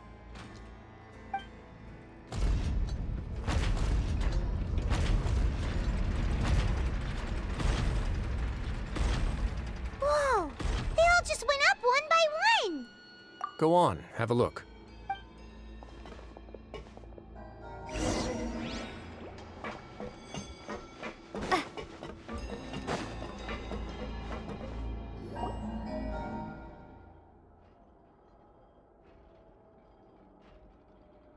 I've been interested in what lies beyond that gate ever since I assumed leadership of the Fortress of Meripede. Of course, it would be unwise to recklessly open it, but it'd also be risky and negligent to simply ignore any potential danger that could be behind it. The readings on that dashboard have not budged since the day when I first laid eyes on this place. But over the past year, the needle has crept upwards from its original position, likely because some parameter it's been tracking has changed, if only infinitesimally. Normally, I would have ignored it, but I happened to have some free time when I noticed it, so I investigated. Any guesses what the reading could be tracking? Very reasonable guesses. I've considered both of those as well. Unfortunately, our dashboard is tracking something less ordinary. The temperature should vary with weather and climate changes, so for something that rarely shifts, the water pressure is more likely. We ran a few tests to increase the pressure from the outside, but the readings didn't change at all. Later on, a few more possibilities occurred to me, such as a potential connection with the primordial sea. I began to make a few preparations based on that hypothesis. Over the past few days, the needle has moved again. With that, and the symptoms that Fremine displayed after leaving the fortress, I can now confidently conclude that the readings represent the concentration of primordial seawater in the seawater nearby. The concentration of primordial seawater? But we're already under the sea! And that is precisely the problem. We're at the bottom of the sea, and now we're surrounded by toxic seawater. Somehow, primordial seawater got mixed in, and the concentration is steadily rising. Yes, that's very likely. But forget about the two of us! Not even Neuvillete knows where the primordial sea could be, much less where we could find and plug a leak. Oh. Seems like you've figured it out. I believe the primordial sea lies directly beneath this sluice gate. For some reason, the primordial seawater levels have risen significantly, and it's now very close to us. The indicators are now red. Although the gate still stands, some primordial seawater has already leaked out and mixed into the sea around us. If this continues, soon it will no longer be able to hold back the primordial sea at all. Yeah, you know what the legends say. If this place falls, then everyone in Fontaine will be turned into puddles in the span of a night. But that's just too weird! Why would the Fortress of Meripede be built right above a sluice gate for the primordial sea? Who built this place anyway? Your expression tells me you think this might be part of a vast, complicated conspiracy. To be honest, you might find the actual answer may be exceedingly boring. It's just that the secret of the Forbidden Zone had been long forgotten by the nation before I rediscovered it with my research. There's no single founder of the Fortress of Meripede in any traditional sense. What we know about its history has been left to us by the people who used to live here. When the previous Hydro Archon Egeria ruled the land, all convicted criminals from Fontaine were exiled. The people drove the criminals away like a wolf pack chasing away the banished. The criminals received no sympathy of any kind from the people. They were exiled to the desolate seaside, where they experienced only pain, struggle, and the bone-chilling cold. Some of them began to repent, and prayed to the Hydro Archon, asking if there was still anything they could do. The Hydro Archon took pity on them, and said, "You may go guard my secret, deep underneath the waves." And so, leaning on the power of the Hydro Archon, they gathered underneath the sea and began to build a fortress. They became a community down there in the deeps, and over the years helped it to grow. As the number of exiles increased, more and more people joined the community. When the first group of exiles died, they left the yet unfinished fortress to their successors. The Hydro Archon continued to lend her support, allowing the fortress and what it stood for to continue growing ever larger. Before long, this dark underwater fortress became the sinner's only home. And with that, the people here stopped referring to the fortress as a prison. They saw themselves as repenting sinners who would regain their freedom once they had sufficiently redeemed themselves. But as time went on, people also realized that the fortress was a lonely place. Once they had gotten used to life here, they could no longer feel comfortable living in the overworld. Once they had finished serving their sentences, some people left and some others chose to stay. They'd find some idle position and let their withered souls fade away with the ancient secrets of the past. After many, many centuries, few people still remember the reason for the fortress's founding. Now they just see it as an integral pillar of Fontainian society, as the place where criminals deserve to be sent. Now and again, researchers manage to break one law or another and live out their days in the fortress. I learned all this from an elderly historian. Everyone else just thought he'd made it all up. But now you know every part of that history is true. Indeed. It's just as the prophecy says. If this gate fails, then everyone will be dissolved into the sea. To be frank, not really. But sadly, that hasn't stopped this prophecy from proving all too accurate. Prophecies are troublesome things. Just hearing one will create the first wave of panic. Seeing signs of it will bring about the second, and actually witnessing it in real time, the third. Let's go somewhere else. I want to show you something.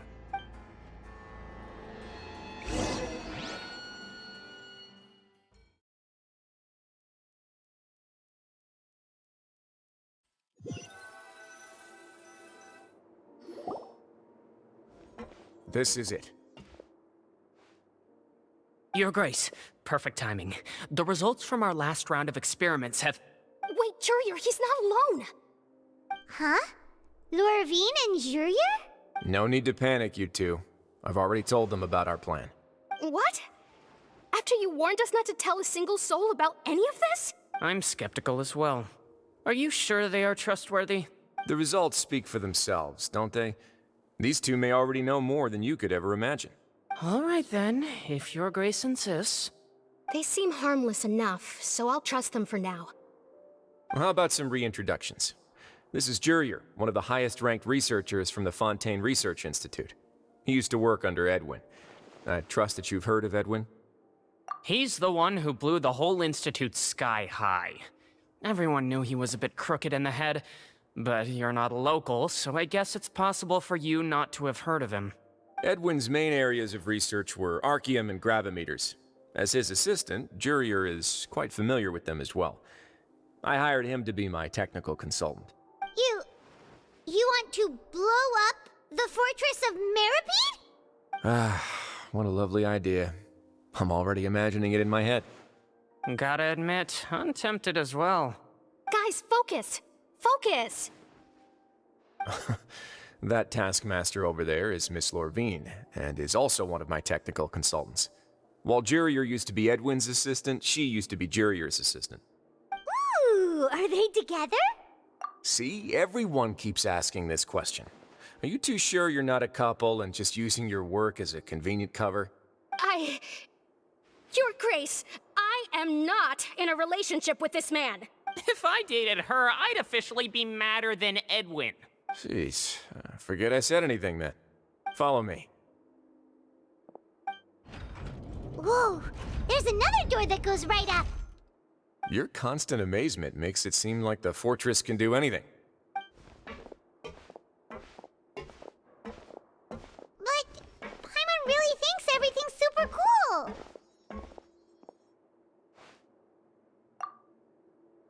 Well, let's spice it up a bit. And here you go.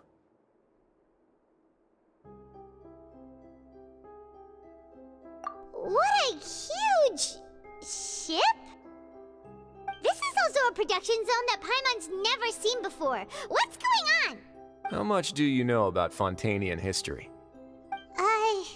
Not much at all. Well, then maybe you haven't heard the story of ancient Lemuria. To give you a quick rundown, Fontaine used to be ruled by the Lemurian dynasty. According to legend, the Lemurian king Remus came to this land after being inspired by divine revelation and found the seer Sibila, who had taken on the form of a golden bee. Taking the golden bee with him and riding on a huge ship, the Fortuna, he created his nation above the surging waves. He called his nation Lemuria, and used the Fortuna to incessantly search for new tribes and islands, calling on them to join his empire. There's a ship in this story too? Where there's water, there'll be ships. People believe that hope can always be found at the end of a voyage. Do you believe that too? To a point, I think. As you've already seen, I have a whole factory's worth of labor, materials, and technology at my disposal. Certainly can't hurt to give it a try. So the moment I began to speculate that the primordial sea might lie underneath the gate, I also began this project. Were you inspired by the legendary Fortuna? Maybe. Fontainians need something to hold on to cope with the impending disaster. Were the workers to find out the truth behind this ship, riots would destroy the fortress faster than any catastrophe. As the fortress's administrator, I'd never make such a reckless call. All right, that's enough talking for now. I'll need another 3 cups of tea to soothe my throat. Do you have any other questions? Seems like you're good. Come on, I'll take you back.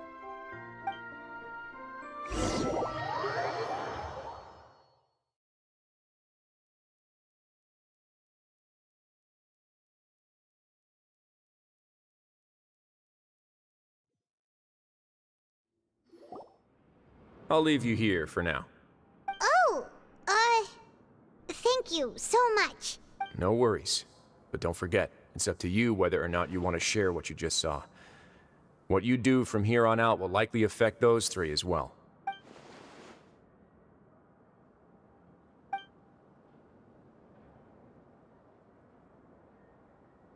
Yeah, for sure. Great. I look forward to what happens next.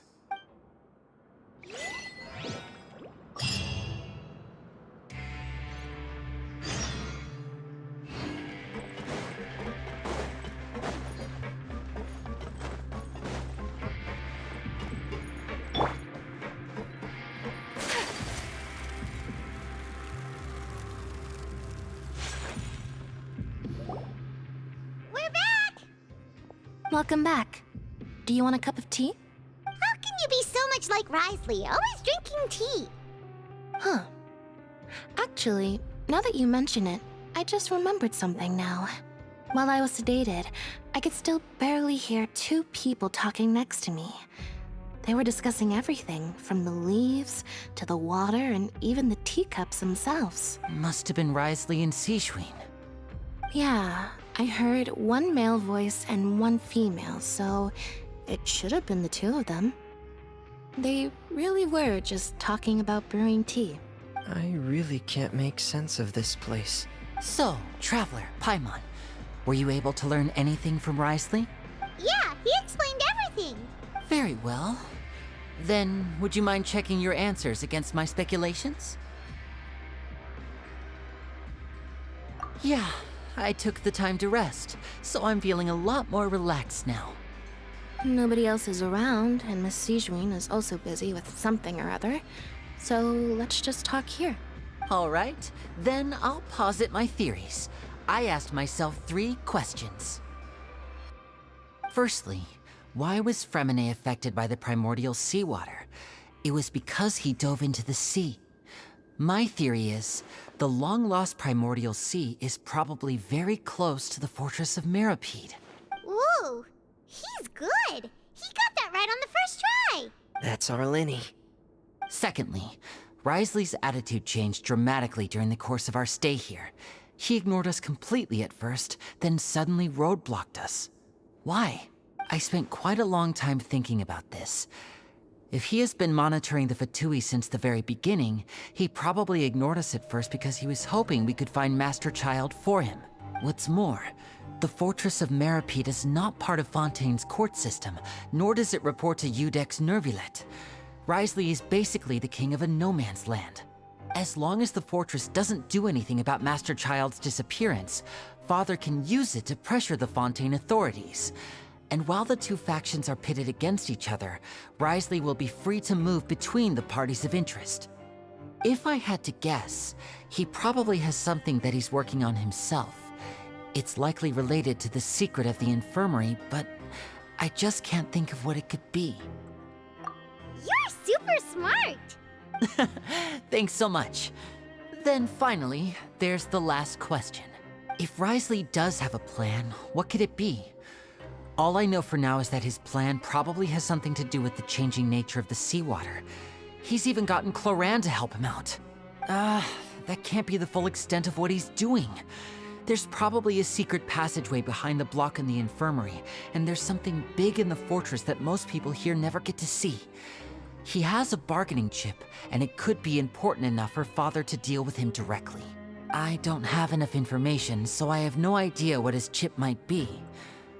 But let me guess. You have the last piece of the puzzle.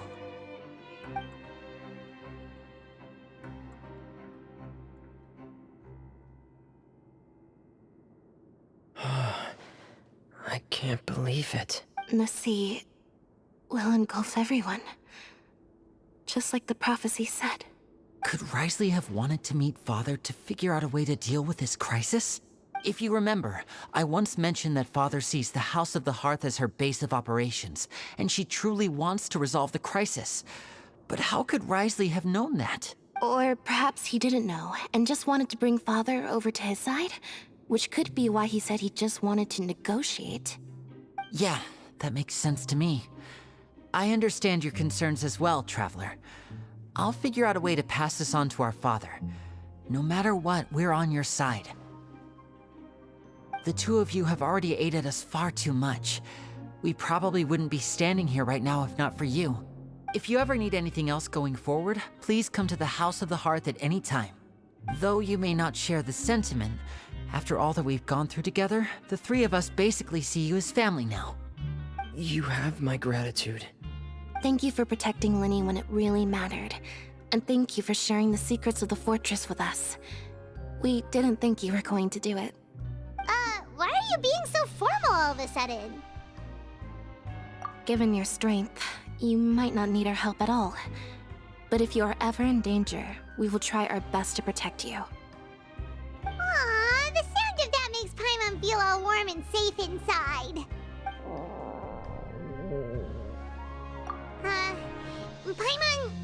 Paimon's hungry. Oh, you've done so much already. Go get some food. Alright, then we'll catch you guys another time.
It's time for dinner.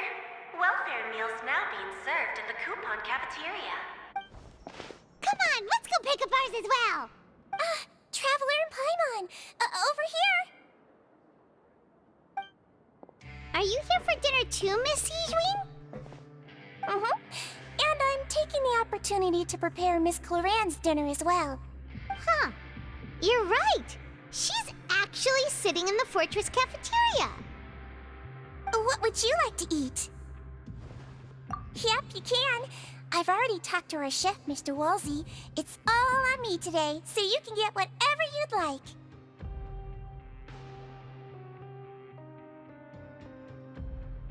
Me too! Don't forget Paimon! No problem. Just leave it to me.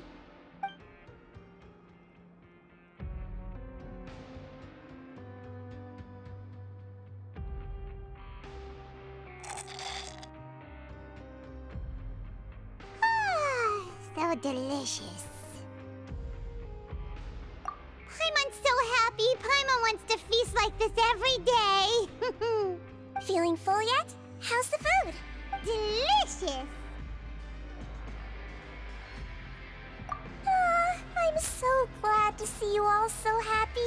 Oh, see, the expression on your face just now?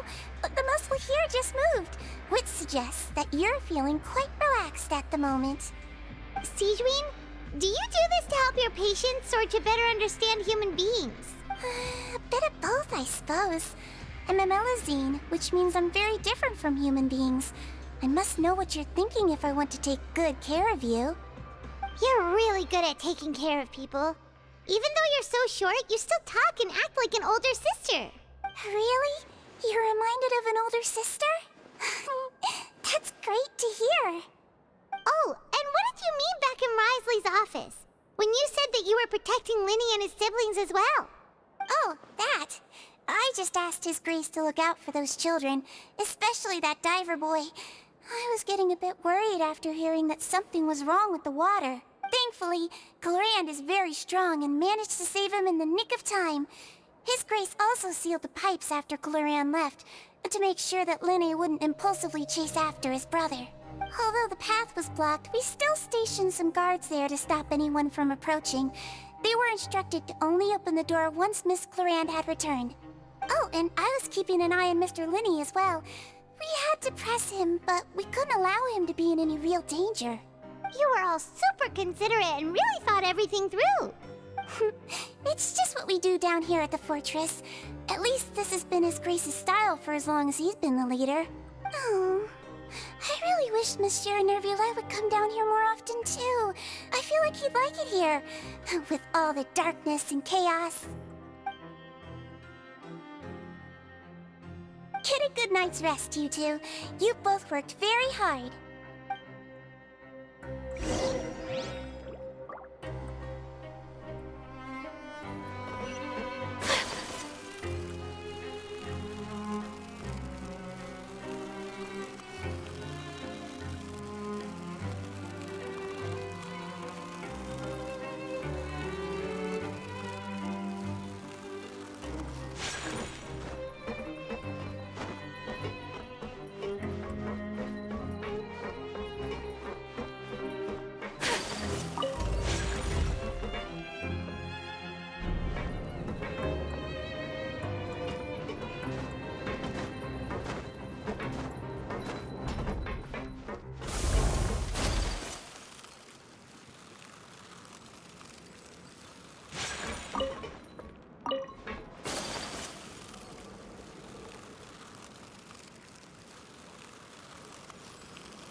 Much has happened. Paimon just feels absolutely exhausted now that she's finally relaxed. Paimon's super sleepy. Are you sleepy too?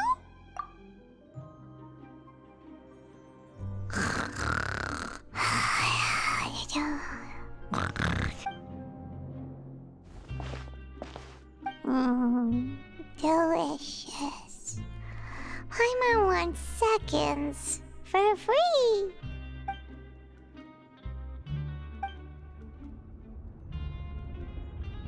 Out of my way! Get out of my way! What happened? Why is everyone running? No idea, but something must have happened. Stop asking! Who's yelling? Paimon still wants to sleep!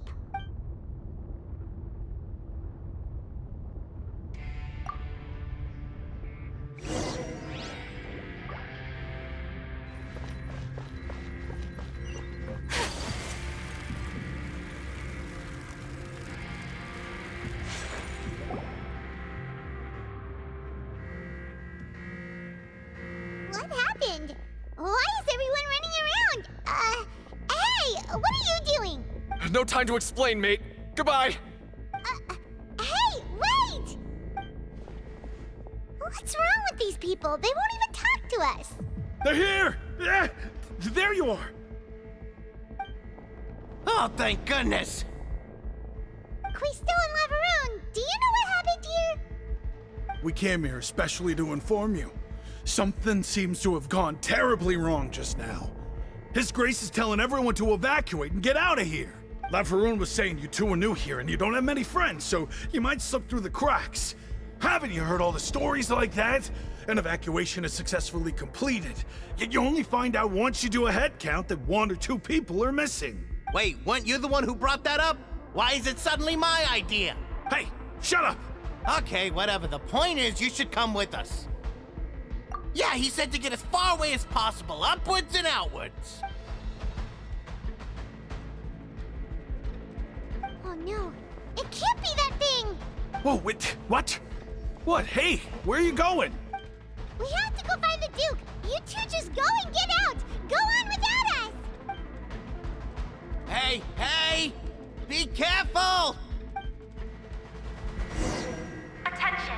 Please evacuate upwards and outwards, upwards and outwards. If you're already at the topmost layer, then try to move as far outwards as possible.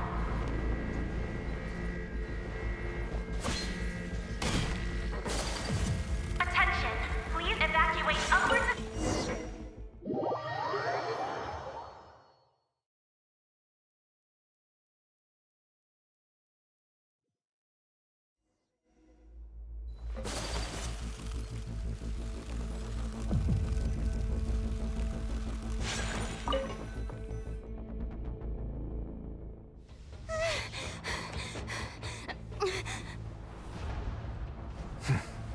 They're here.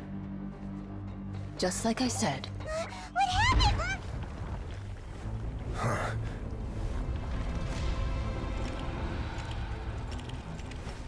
You're just in time. But be ready to run.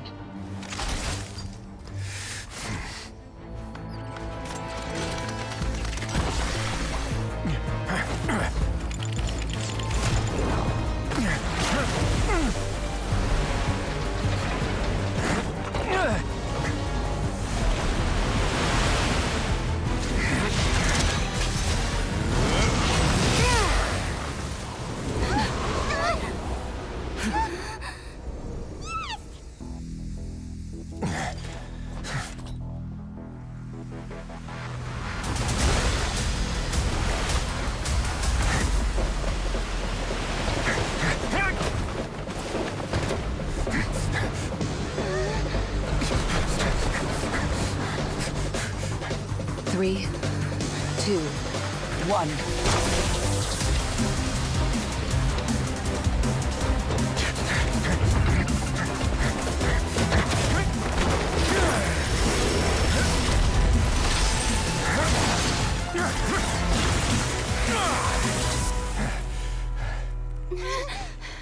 This won't hold it for long. Find Neuvillete. Tell him the defenses are about to collapse. Then what will happen to you? Until he arrives, we're the last line of defense.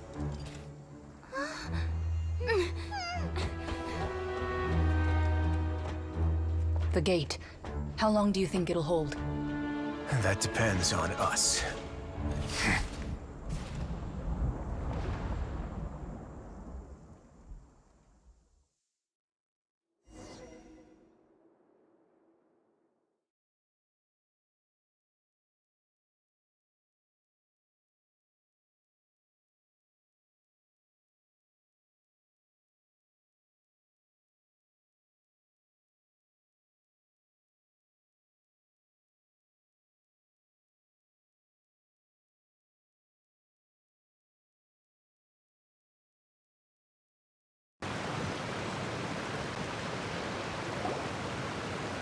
Neuvillete?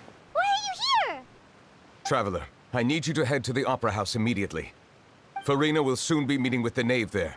You must protect Farina, and make sure she doesn't spend too much time alone with her. Will do. You have my sincerest gratitude.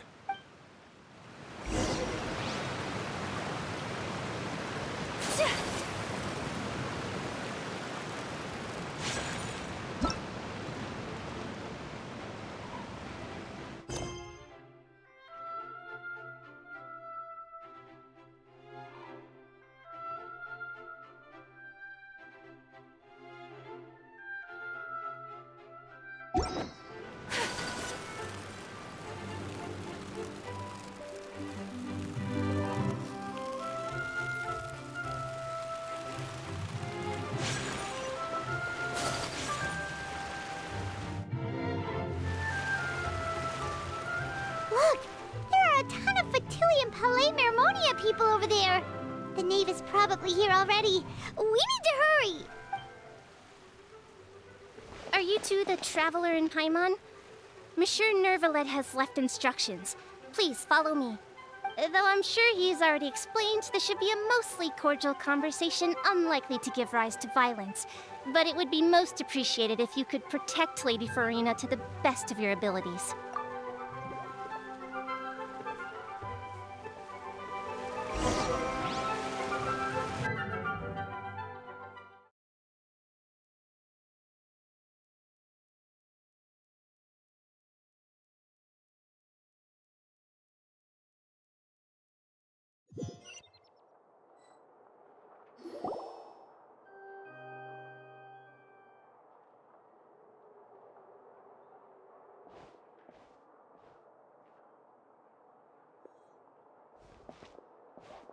Oh, so you two are the honored guests Miss Farina mentioned. Of course, of course! How could they not attend a meeting such as this? I must always have 2 or more guests at my dessert table. Otherwise, the occasion would be too lonely and unbecoming of my station. It is my pleasure to make your acquaintance, traveler. I have heard much of your accomplishments. I am the Knave, one of the 11 Fatui Harbingers.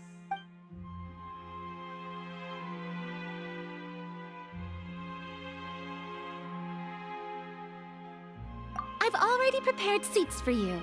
Come, sit beside me. Perhaps you two are unaware of how Miss Farina and I do things. You see, we actually recently agreed to get together for tea when we had the time. See this? This is a limited type of confectionery that Miss Farina simply adores. There are only 16 slices sold every day. Here, why don't you and Paimon have a taste?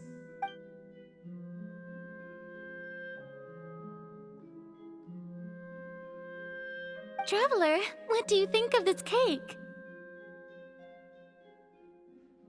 That's good to hear. So what Childe said was on the mark after all. You do share a taste in desserts with Farina and I. I wonder how he's doing nowadays. You must have heard, right? He's suddenly gone missing. I'm really worried about his safety, you know. Here's to hoping that he's an excellent swimmer. Since we're talking about him, I feel like I should add something. His martial prowess really looked certainly pretty impressive, yeah.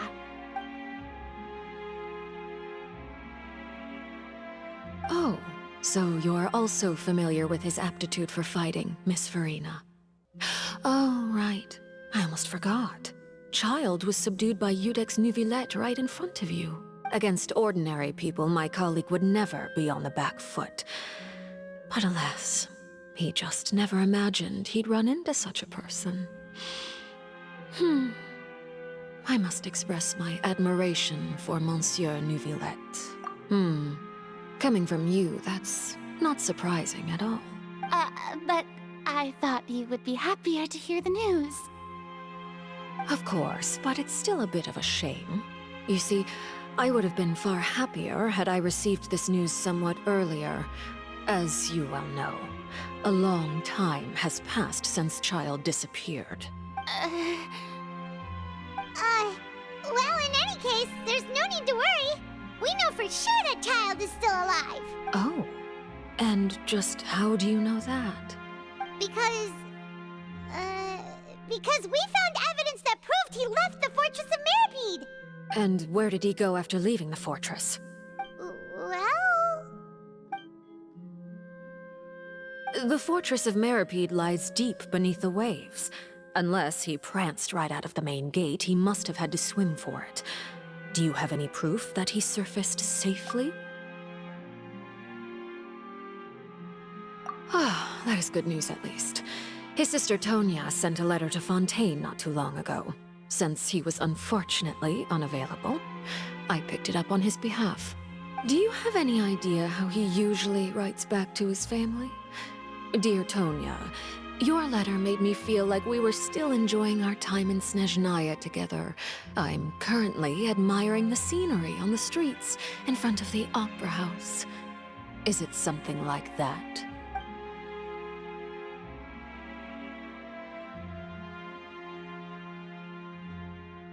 All letters tend to follow the same few formats anyway, right? As long as the contents are accurate, it doesn't matter so much how it's written or how it's worded. Hold on. The water in the teacup is shaking. I suppose this is also a sign of things to come, Miss Farina. I don't quite understand what you're trying to say. Have we entered into the next stage of the prophecy?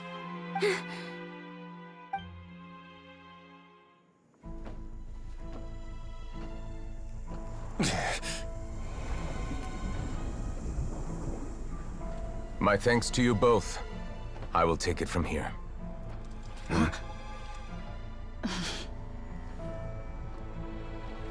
Sure you don't need a hand? Quite sure. Wow.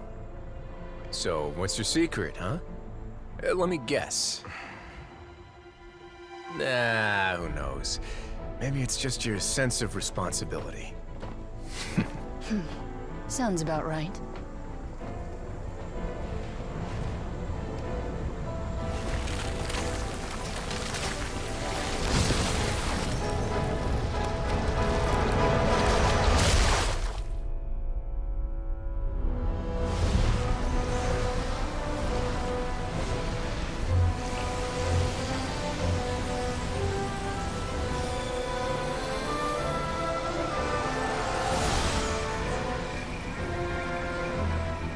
Day may come when the prophecy is fulfilled, and the waters burst forth. But it is not this day! This ancient power could easily obliterate an entire race. A tsunami of fury would unleash endless catastrophe.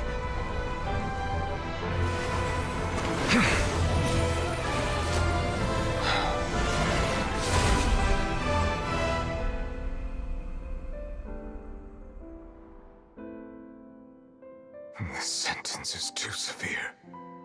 Forgive me for overruling it.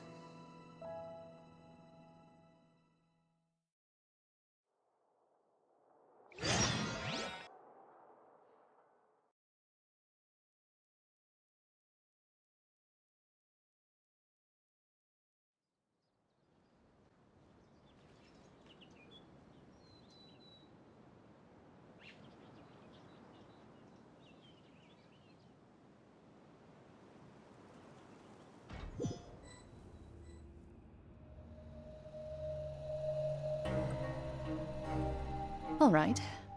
Seems like the problem inside has been suppressed. Let me guess, we're safe for now. Indeed. But only for now. I win this bet.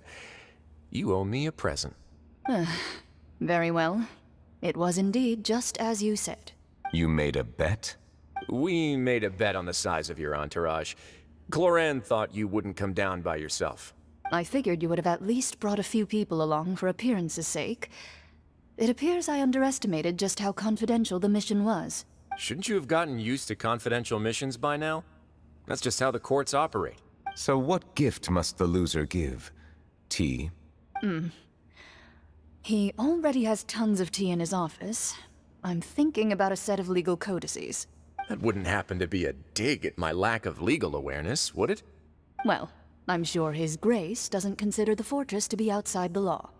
I was under the impression the residents of a place like this would be uninterested in the legal codices. That was obviously a joke. Anyway, you've still got some unfinished business to attend to in the overworld, correct? No need to stay here if you have a pressing matter. We all know you can't leave Palais Mermonia for long. Thank you. I hope everything went smoothly with the Fatui Harbinger.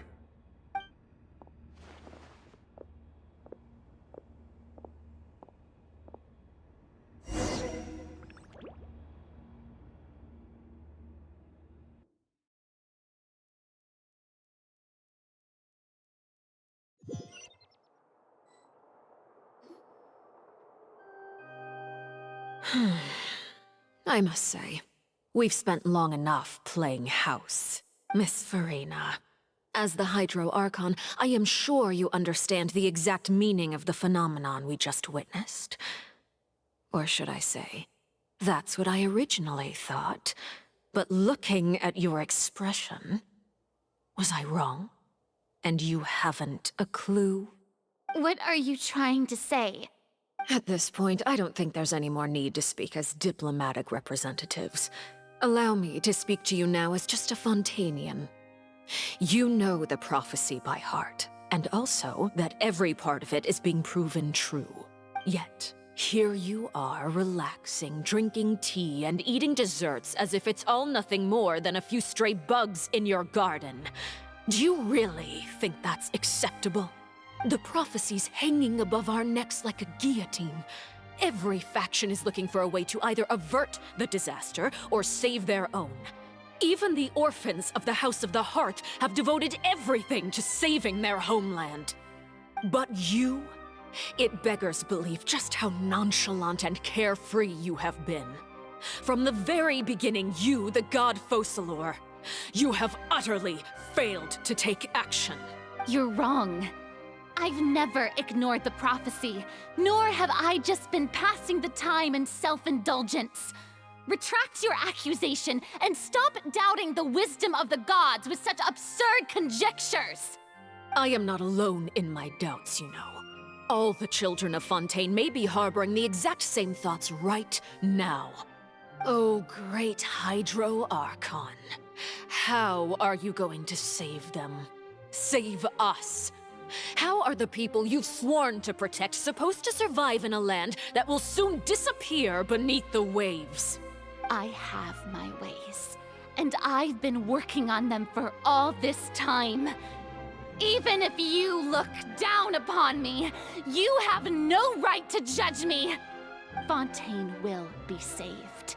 Even if I still cannot see the true future right now, as long as I continue on as I am, I will be able to hold my head up high.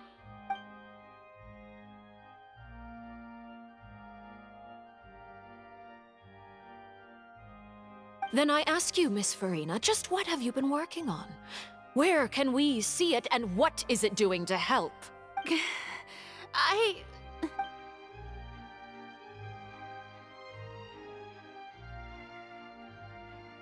My machinations are just like the prophecy itself. They will only reveal themselves at the fated time. It is just that beings like yourselves are unable to perceive them as of yet. I see.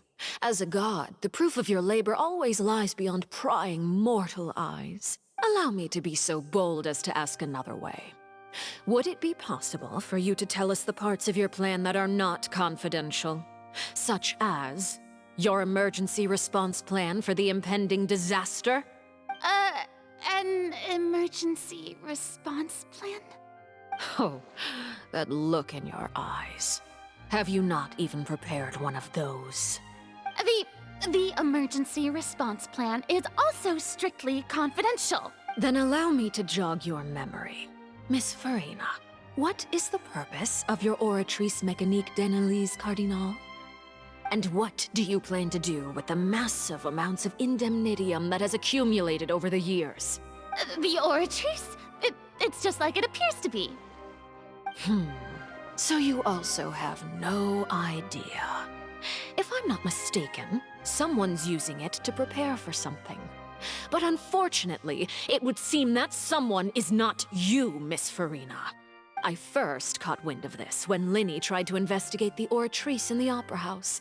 You see, even just getting close to the core contaminated him with an extremely large amount of indemnitium. But even if that had nothing to do with you, then what could you possibly be working on, oh great Hydro Archon? Oh, right. I almost forgot. Udex Neuvillete is not at the tea party with us today. Miss Farina, I suppose you must have ordered him away to take care of some troublesome business. Yes, that's exactly right. Please keep it a secret for me. Of course I will. Although, I must say, Miss Farina, you seem quite insecure without the Udex by your side. Oh, very well. Let's stop that conversation here. There are still a few slices of cake left, so please, help yourselves, everyone.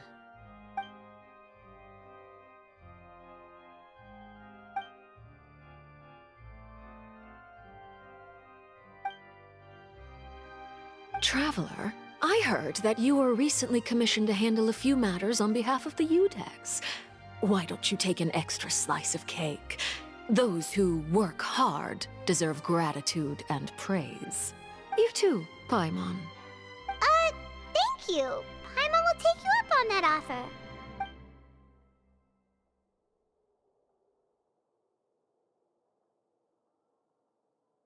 Oh, Paimon's super full. That cake was great. If it's on my tea table, it must be of the highest quality. Yes, and we must thank the knave for bringing these over as well. You're welcome. I'm sure the cake also felt greatly honored to be featured at Miss Farina's table. And I was merely catering to Miss Farina's tastes, seeking a chance to chat over tea. It is getting late. Why don't we call it a day? There are still a few matters that I need to take care of, so I must take my leave now. Very well.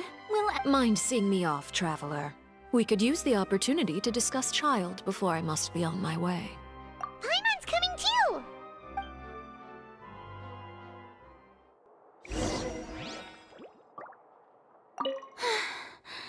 The tea party turned out to be even more difficult than I'd imagined.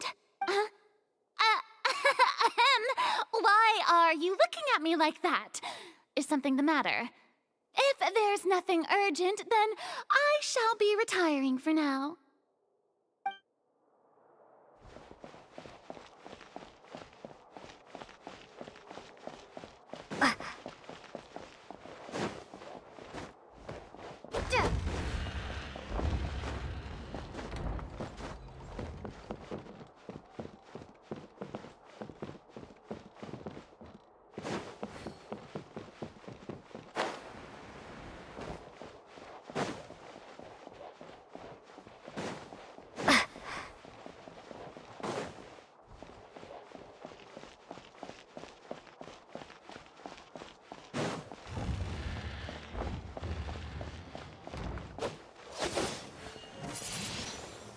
Windblade!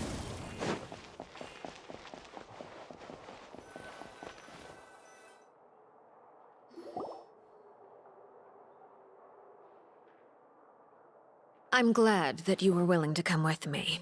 Of course, Childe was just an excuse. I have no interest in your dealings with him. That's what Paimon thought! You lent your aid to the children of the House of the Hearth. As their father, I would like to express my gratitude. That was all. Formal topics should be discussed in formal settings, and informal topics in informal settings. I know you just returned from the fortress of Meripede. Relax. I have no intention of trying to get anything out of you. Linny, Lynette, and Fremine are still there, and I trust their judgment and abilities. They've all been working very hard and have always done all they can to fight back against anyone who tried to stop them. Especially Linny. You mean Ridesley. He's a tricky one to deal with. It's unfortunate that Linny's so eager to prove himself that he can't learn to rely on others, including me.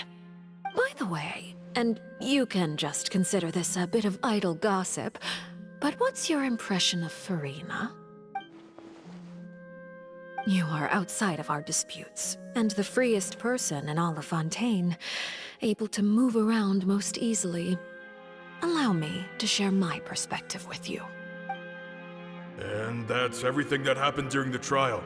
Master Childe was declared guilty and immediately transported to the fortress of Meripede. Didn't he say he was coming here on vacation? Does he not feel an ounce of shame for all the trouble he has caused? Forget it. He did give us an opportunity. I will be meeting someone shortly. Do you require help with any preparations? No need. I will take care of it myself. I need to meet with Farina, the Hydro Archon. She is at the heart of Fontaine. But what's fascinating about her is that she often seems more like a celebrity than a working Archon. Oh? Come over here, you little critter, you! You dare to run from me? Stop right this instant! My goal is just to discover the location of the Gnosis. But I didn't expect the chance to approach Farina to be handed to me on a silver platter. This is so easy, it's actually making me a bit suspicious. Anything left unguarded is usually just bait. But no one will blame someone for taking the bait. After all, from the moment it was attached to the hook, the bait is meant to be sacrificed.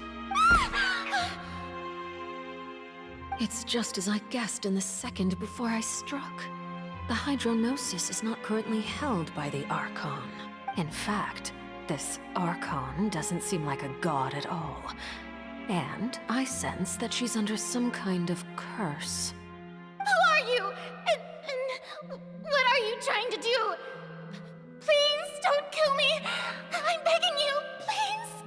The fear in her pupils is genuine, so perhaps she's not bait after all. Either way, targeting her has lost all meaning. I left the scene with ease. Nobody came looking for me, and nobody could serve as a witness to my near assassination of Focalor. I suspect even Farina dares not mention this incident to anyone. Not long after, my informants confirmed what I had guessed. After returning to her quarters, Farina quietly cried alone. She was so scared that she could not sleep that night, nor could she even bring herself to eat her cake. There's no doubt that there's something wrong with her. I began to entertain the possibility that she is not the true Hydro Archon. Perhaps Iudex Neuvillete is actually the genuine article. I have to find the Gnosis. If the Neuvillete hypothesis is correct, he is probably in possession of it. Alternatively, it might have been hidden in a place that's hard for ordinary people to access. Yes, Father. My dear children, please speak. News from the fortress of Meripede.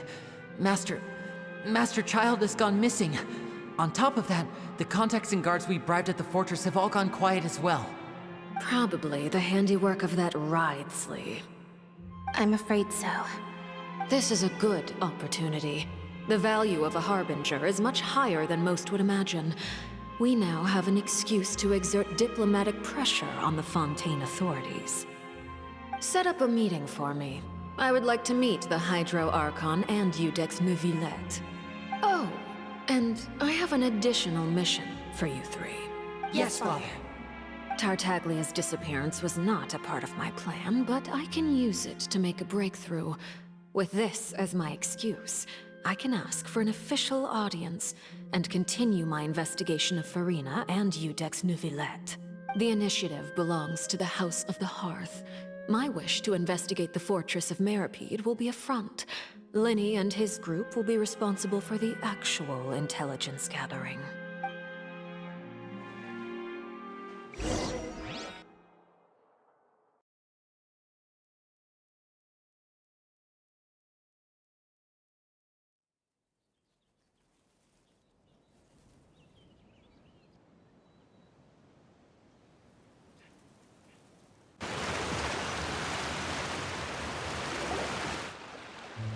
You should know the rest. Linny's group is quite close to you, so they wouldn't have hidden anything from you. You attacked the Hydro Archon? It wouldn't mean anything, even if you shouted it from the rooftops. After all, even Farina herself is still pretending that nothing of that sort ever happened. Alright then. I've now had 2 chances to enjoy tea with Farina. I have to say, the leadership of Fontaine is even more inscrutable than I had imagined. I once surmised that Iudex Neuvillete must be the Hydro Archon, but now, that doesn't seem right to me either.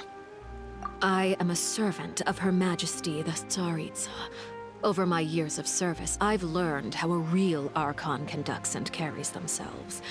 Whether Iudex Neuvillete or Farina, neither fits the bill.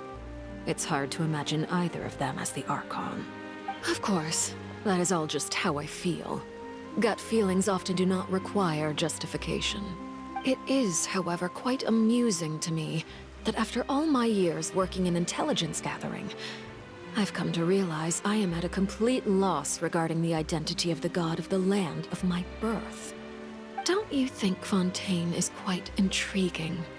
A catastrophe looms, yet many secrets have yet to rise to the surface. It looks like Fontainians will have no choice but to save themselves. Ultimately, though, one must survive in order to do anything else. Should the need arise, I would be happy to cooperate with you. You don't need to commit to anything right now, of course. I have a feeling that the situation will continue to evolve, and as your name is often connected with noble deeds, I'm sure we will work together someday. He certainly returned quickly. You must want to catch up with each other, so I'll leave you to him. Neuvillete, is it over? For now, yes. But this issue will prove quite thorny in the long term. I'm concerned that sooner or later the prophesized events will occur. Thank you for protecting Furina. To put it simply, I used my power to force back the primordial sea and reseal the sluice gate.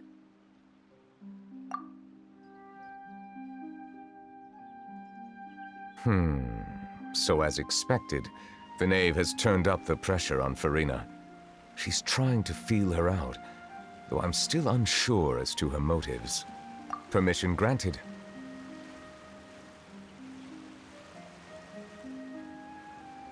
Whoa. It can't be that you're the real Hydro Archon, right? But that's just a speculation on our part, though. You can't tell us? Then that's okay. We can talk about something else. We won't try to force you. You guys in Fontaine are super strange. If by the phrase, you guys, you are referring to Furina and I, then although I'm not sure just what you are trying to imply, I must clarify that I do not share her positions on a multitude of topics.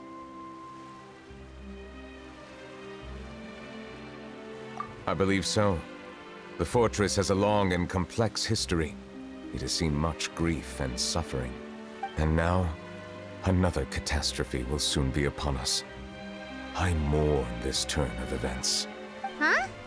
Why is it raining all of a sudden?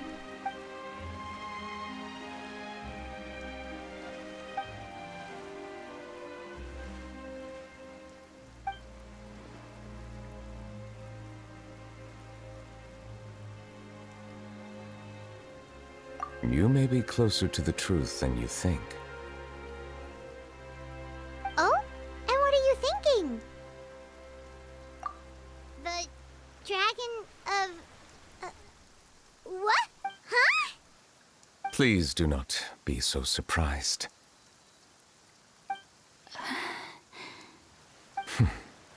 Furina?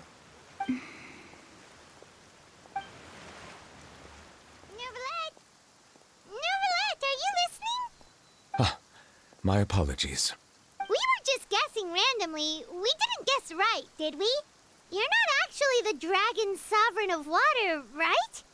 Well, if you don't want to confirm or deny... You guessed correctly. I sincerely hope you'll be able to keep this a secret for me. Right, of course. We'll definitely help you keep it a secret. There's still something Paimon wants to ask you, though. Please, go ahead.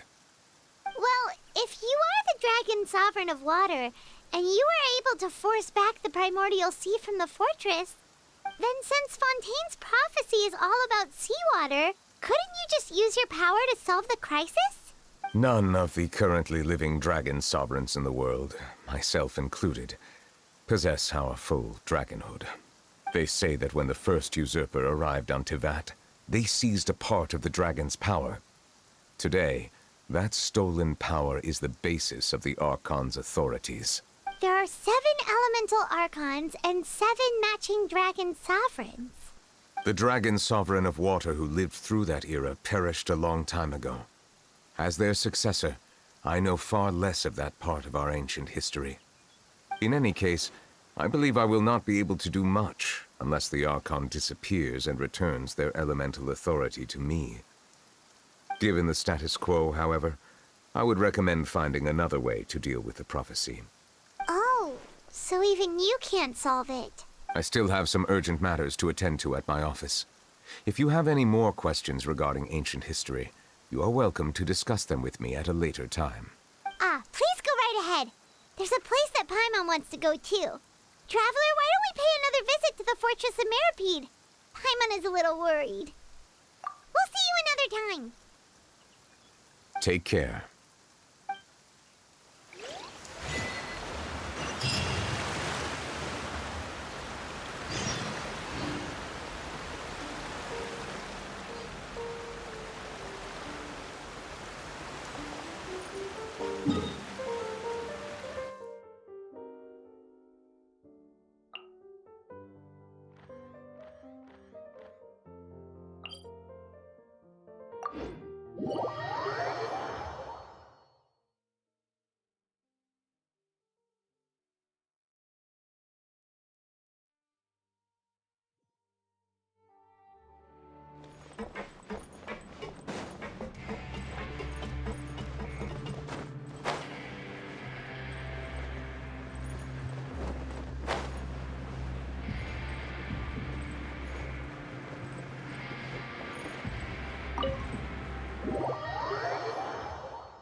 Courier, Miss Sijween told me you still haven't eaten.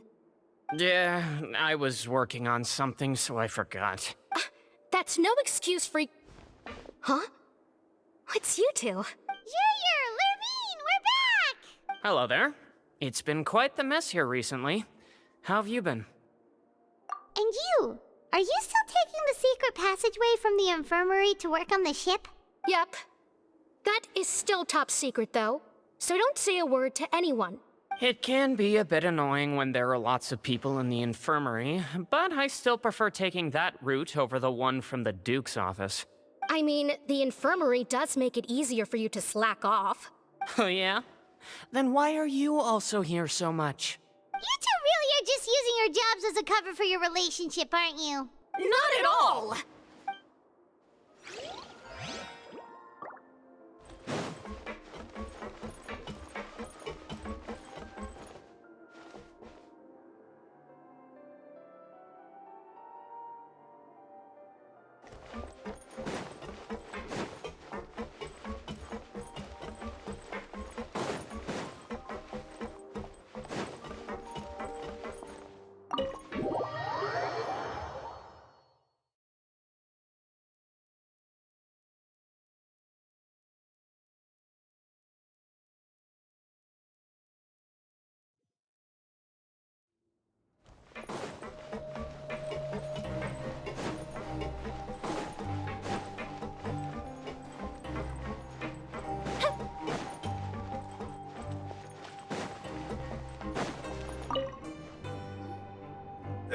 You guys are back? Crystal! Macaroon! You guys didn't get caught and thrown back down here, right? Huh? No, not at all. And here I thought you'd managed to escape from jail during all the commotion. I'd held you up as legendary jailbreakers, but now you're telling me you just never left? We're sorry, but we just had some business to take care of. All right. There's no need to get caught up in the details. We're just relieved to see you. He was super worried about you, you know. Hey, it wasn't just me. Weren't you super worried as well? Something like that, yeah. I was also transferred to work in the kitchen a few days ago. I can still hear Quisto mumbling to the carrots. Are those two all right? Do you think they made it out alive? Whenever he'd say that, I'd tell him I'm sure they're fine. Wherever they are, they're kicking back with drinks in hand, enjoying the lovely scenery. Hey, there's nothing wrong with worrying about your prison pals. Is there? I mean, considering how they always love listening to all my gossip. These two. They sure are a lot warmer and friendlier than when Paimon first met them. Oh, well, if you say so. I'll be watching you to make sure you finish every last bite.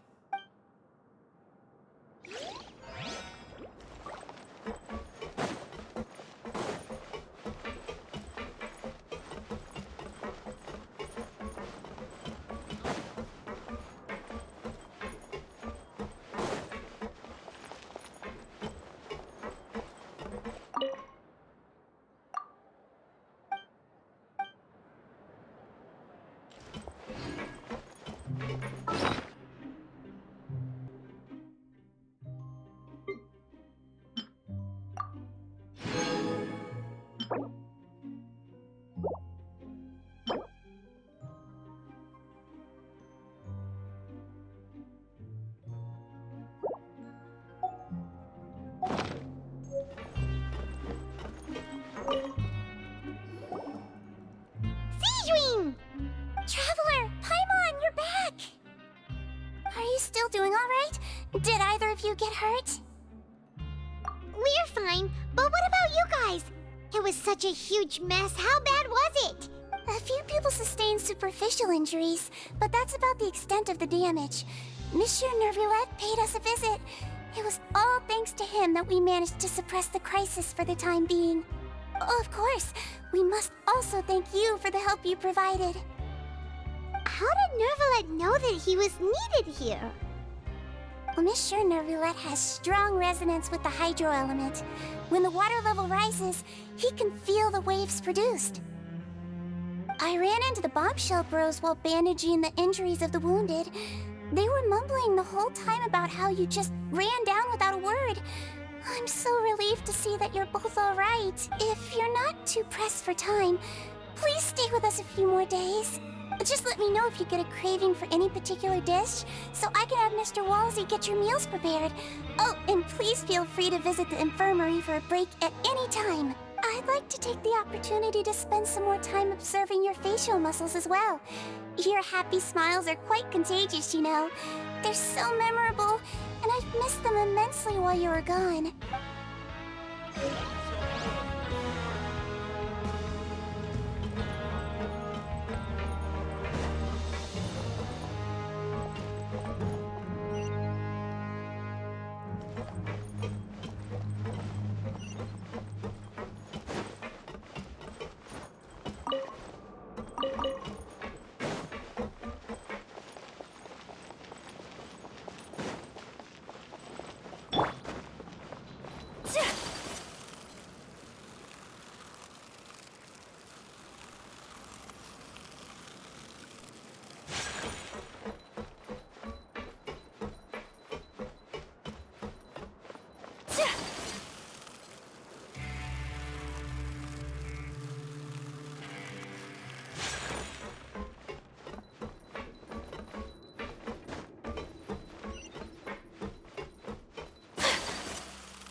Take flight!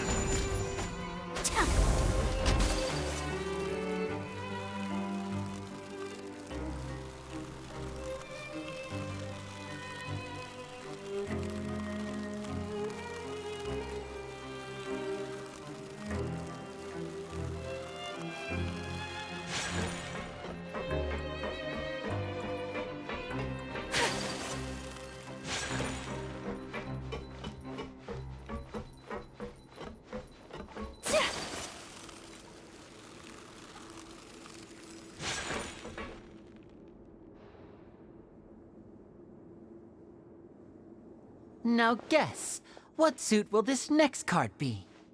A bare-teeth cat?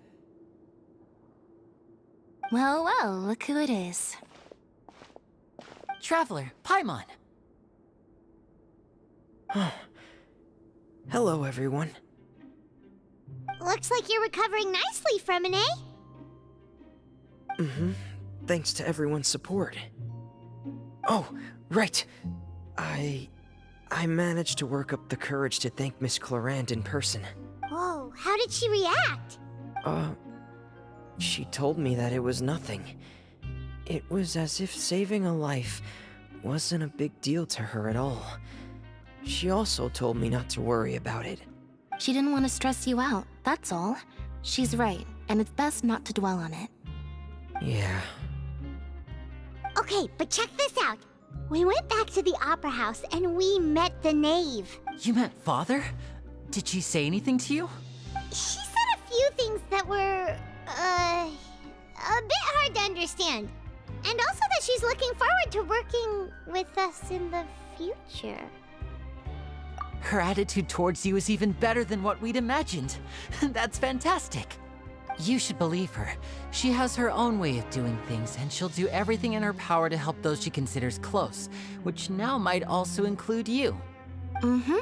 Father is very capable, and also trustworthy.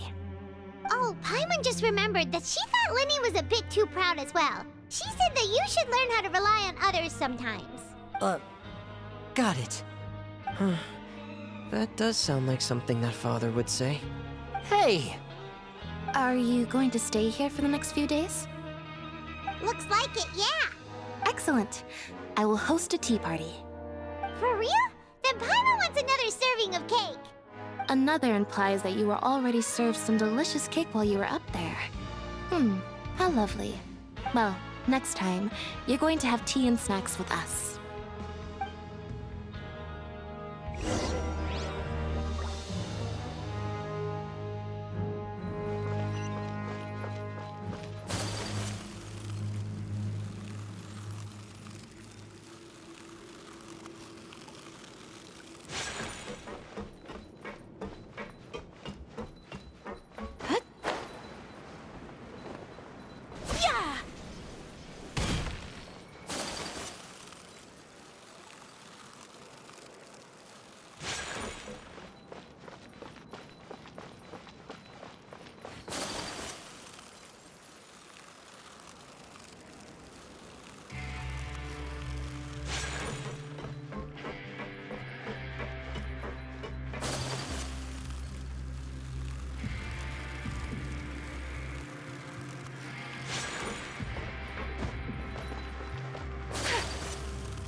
Do my eyes deceive me, or did I just see two inmates come back after making it to the surface?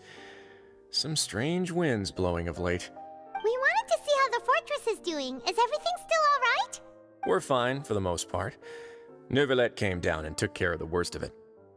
If that's the case, why don't you just ask him to stay here? Oh, yeah, what a brilliant plan. Let's go convince the Udex himself to exchange the courts of Fontaine for a puddle of water in the middle of nowhere. He came here in a hurry and left without even stopping for a cup of tea. He did remember to take Miss Sigewinne's gift with him, though. He sure sounds super busy. Miss Clorinde has left as well. She also took her gift from Miss Sigewinne. Were the gifts milkshakes? Neuvillete got the milkshake. Clorinde received lipstick instead. Those aren't even remotely alike. Well, it's Neuvillette's own fault for making Sigewinne worried about his health by working so much. But besides that, our head nurse is still pretty fond of picking out beauty products for the ladies. Oh, and I have some gifts here for you as well. Are these from Sigewinne too? Nope, they're from yours truly. You've already wrapped up your work at the fortress, so you can return to the surface at any time. You haven't yet served your full prison term, however, so you may continue to use your cell until your term is up. For real? Then we could stay here for a really long time? You may access the cafeteria for free. Hooray! Just remember to come complete your paperwork once it's time for your release.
We're back in our cell again.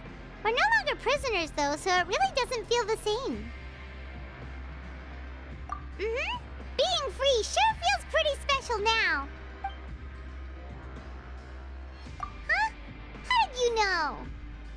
Hey, that's not true! All right. Okay, Paimon just wanted to say that we really are an amazing duo after all. It's like we've now gone to so many places together and become friends with so many people. We've never stopped traveling or stopped meeting new friends. There are so many bad things in the world, and we're just two people, but we've still been solving problems no matter where we go. Isn't that pretty cool? You're counting Paimon today? Aren't you the only adventurer here? Then let's ask Catherine to give Paimon an adventurer handbook as well. Paimon will also be an adventurer from today forward. Just our thoughts making Paimon giddy. Paimon's gonna crash, so you sleep soon too. The last time we fell asleep here, we woke up to a whole mess outside our cell. The primordial seawater nearly rose up. That was so scary. We should be safe now, right? Alright then, good night to you, traveler.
So this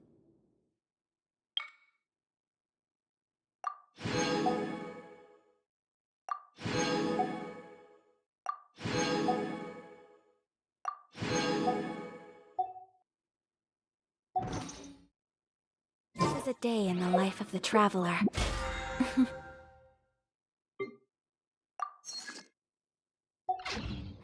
I'm learning more about you all the time.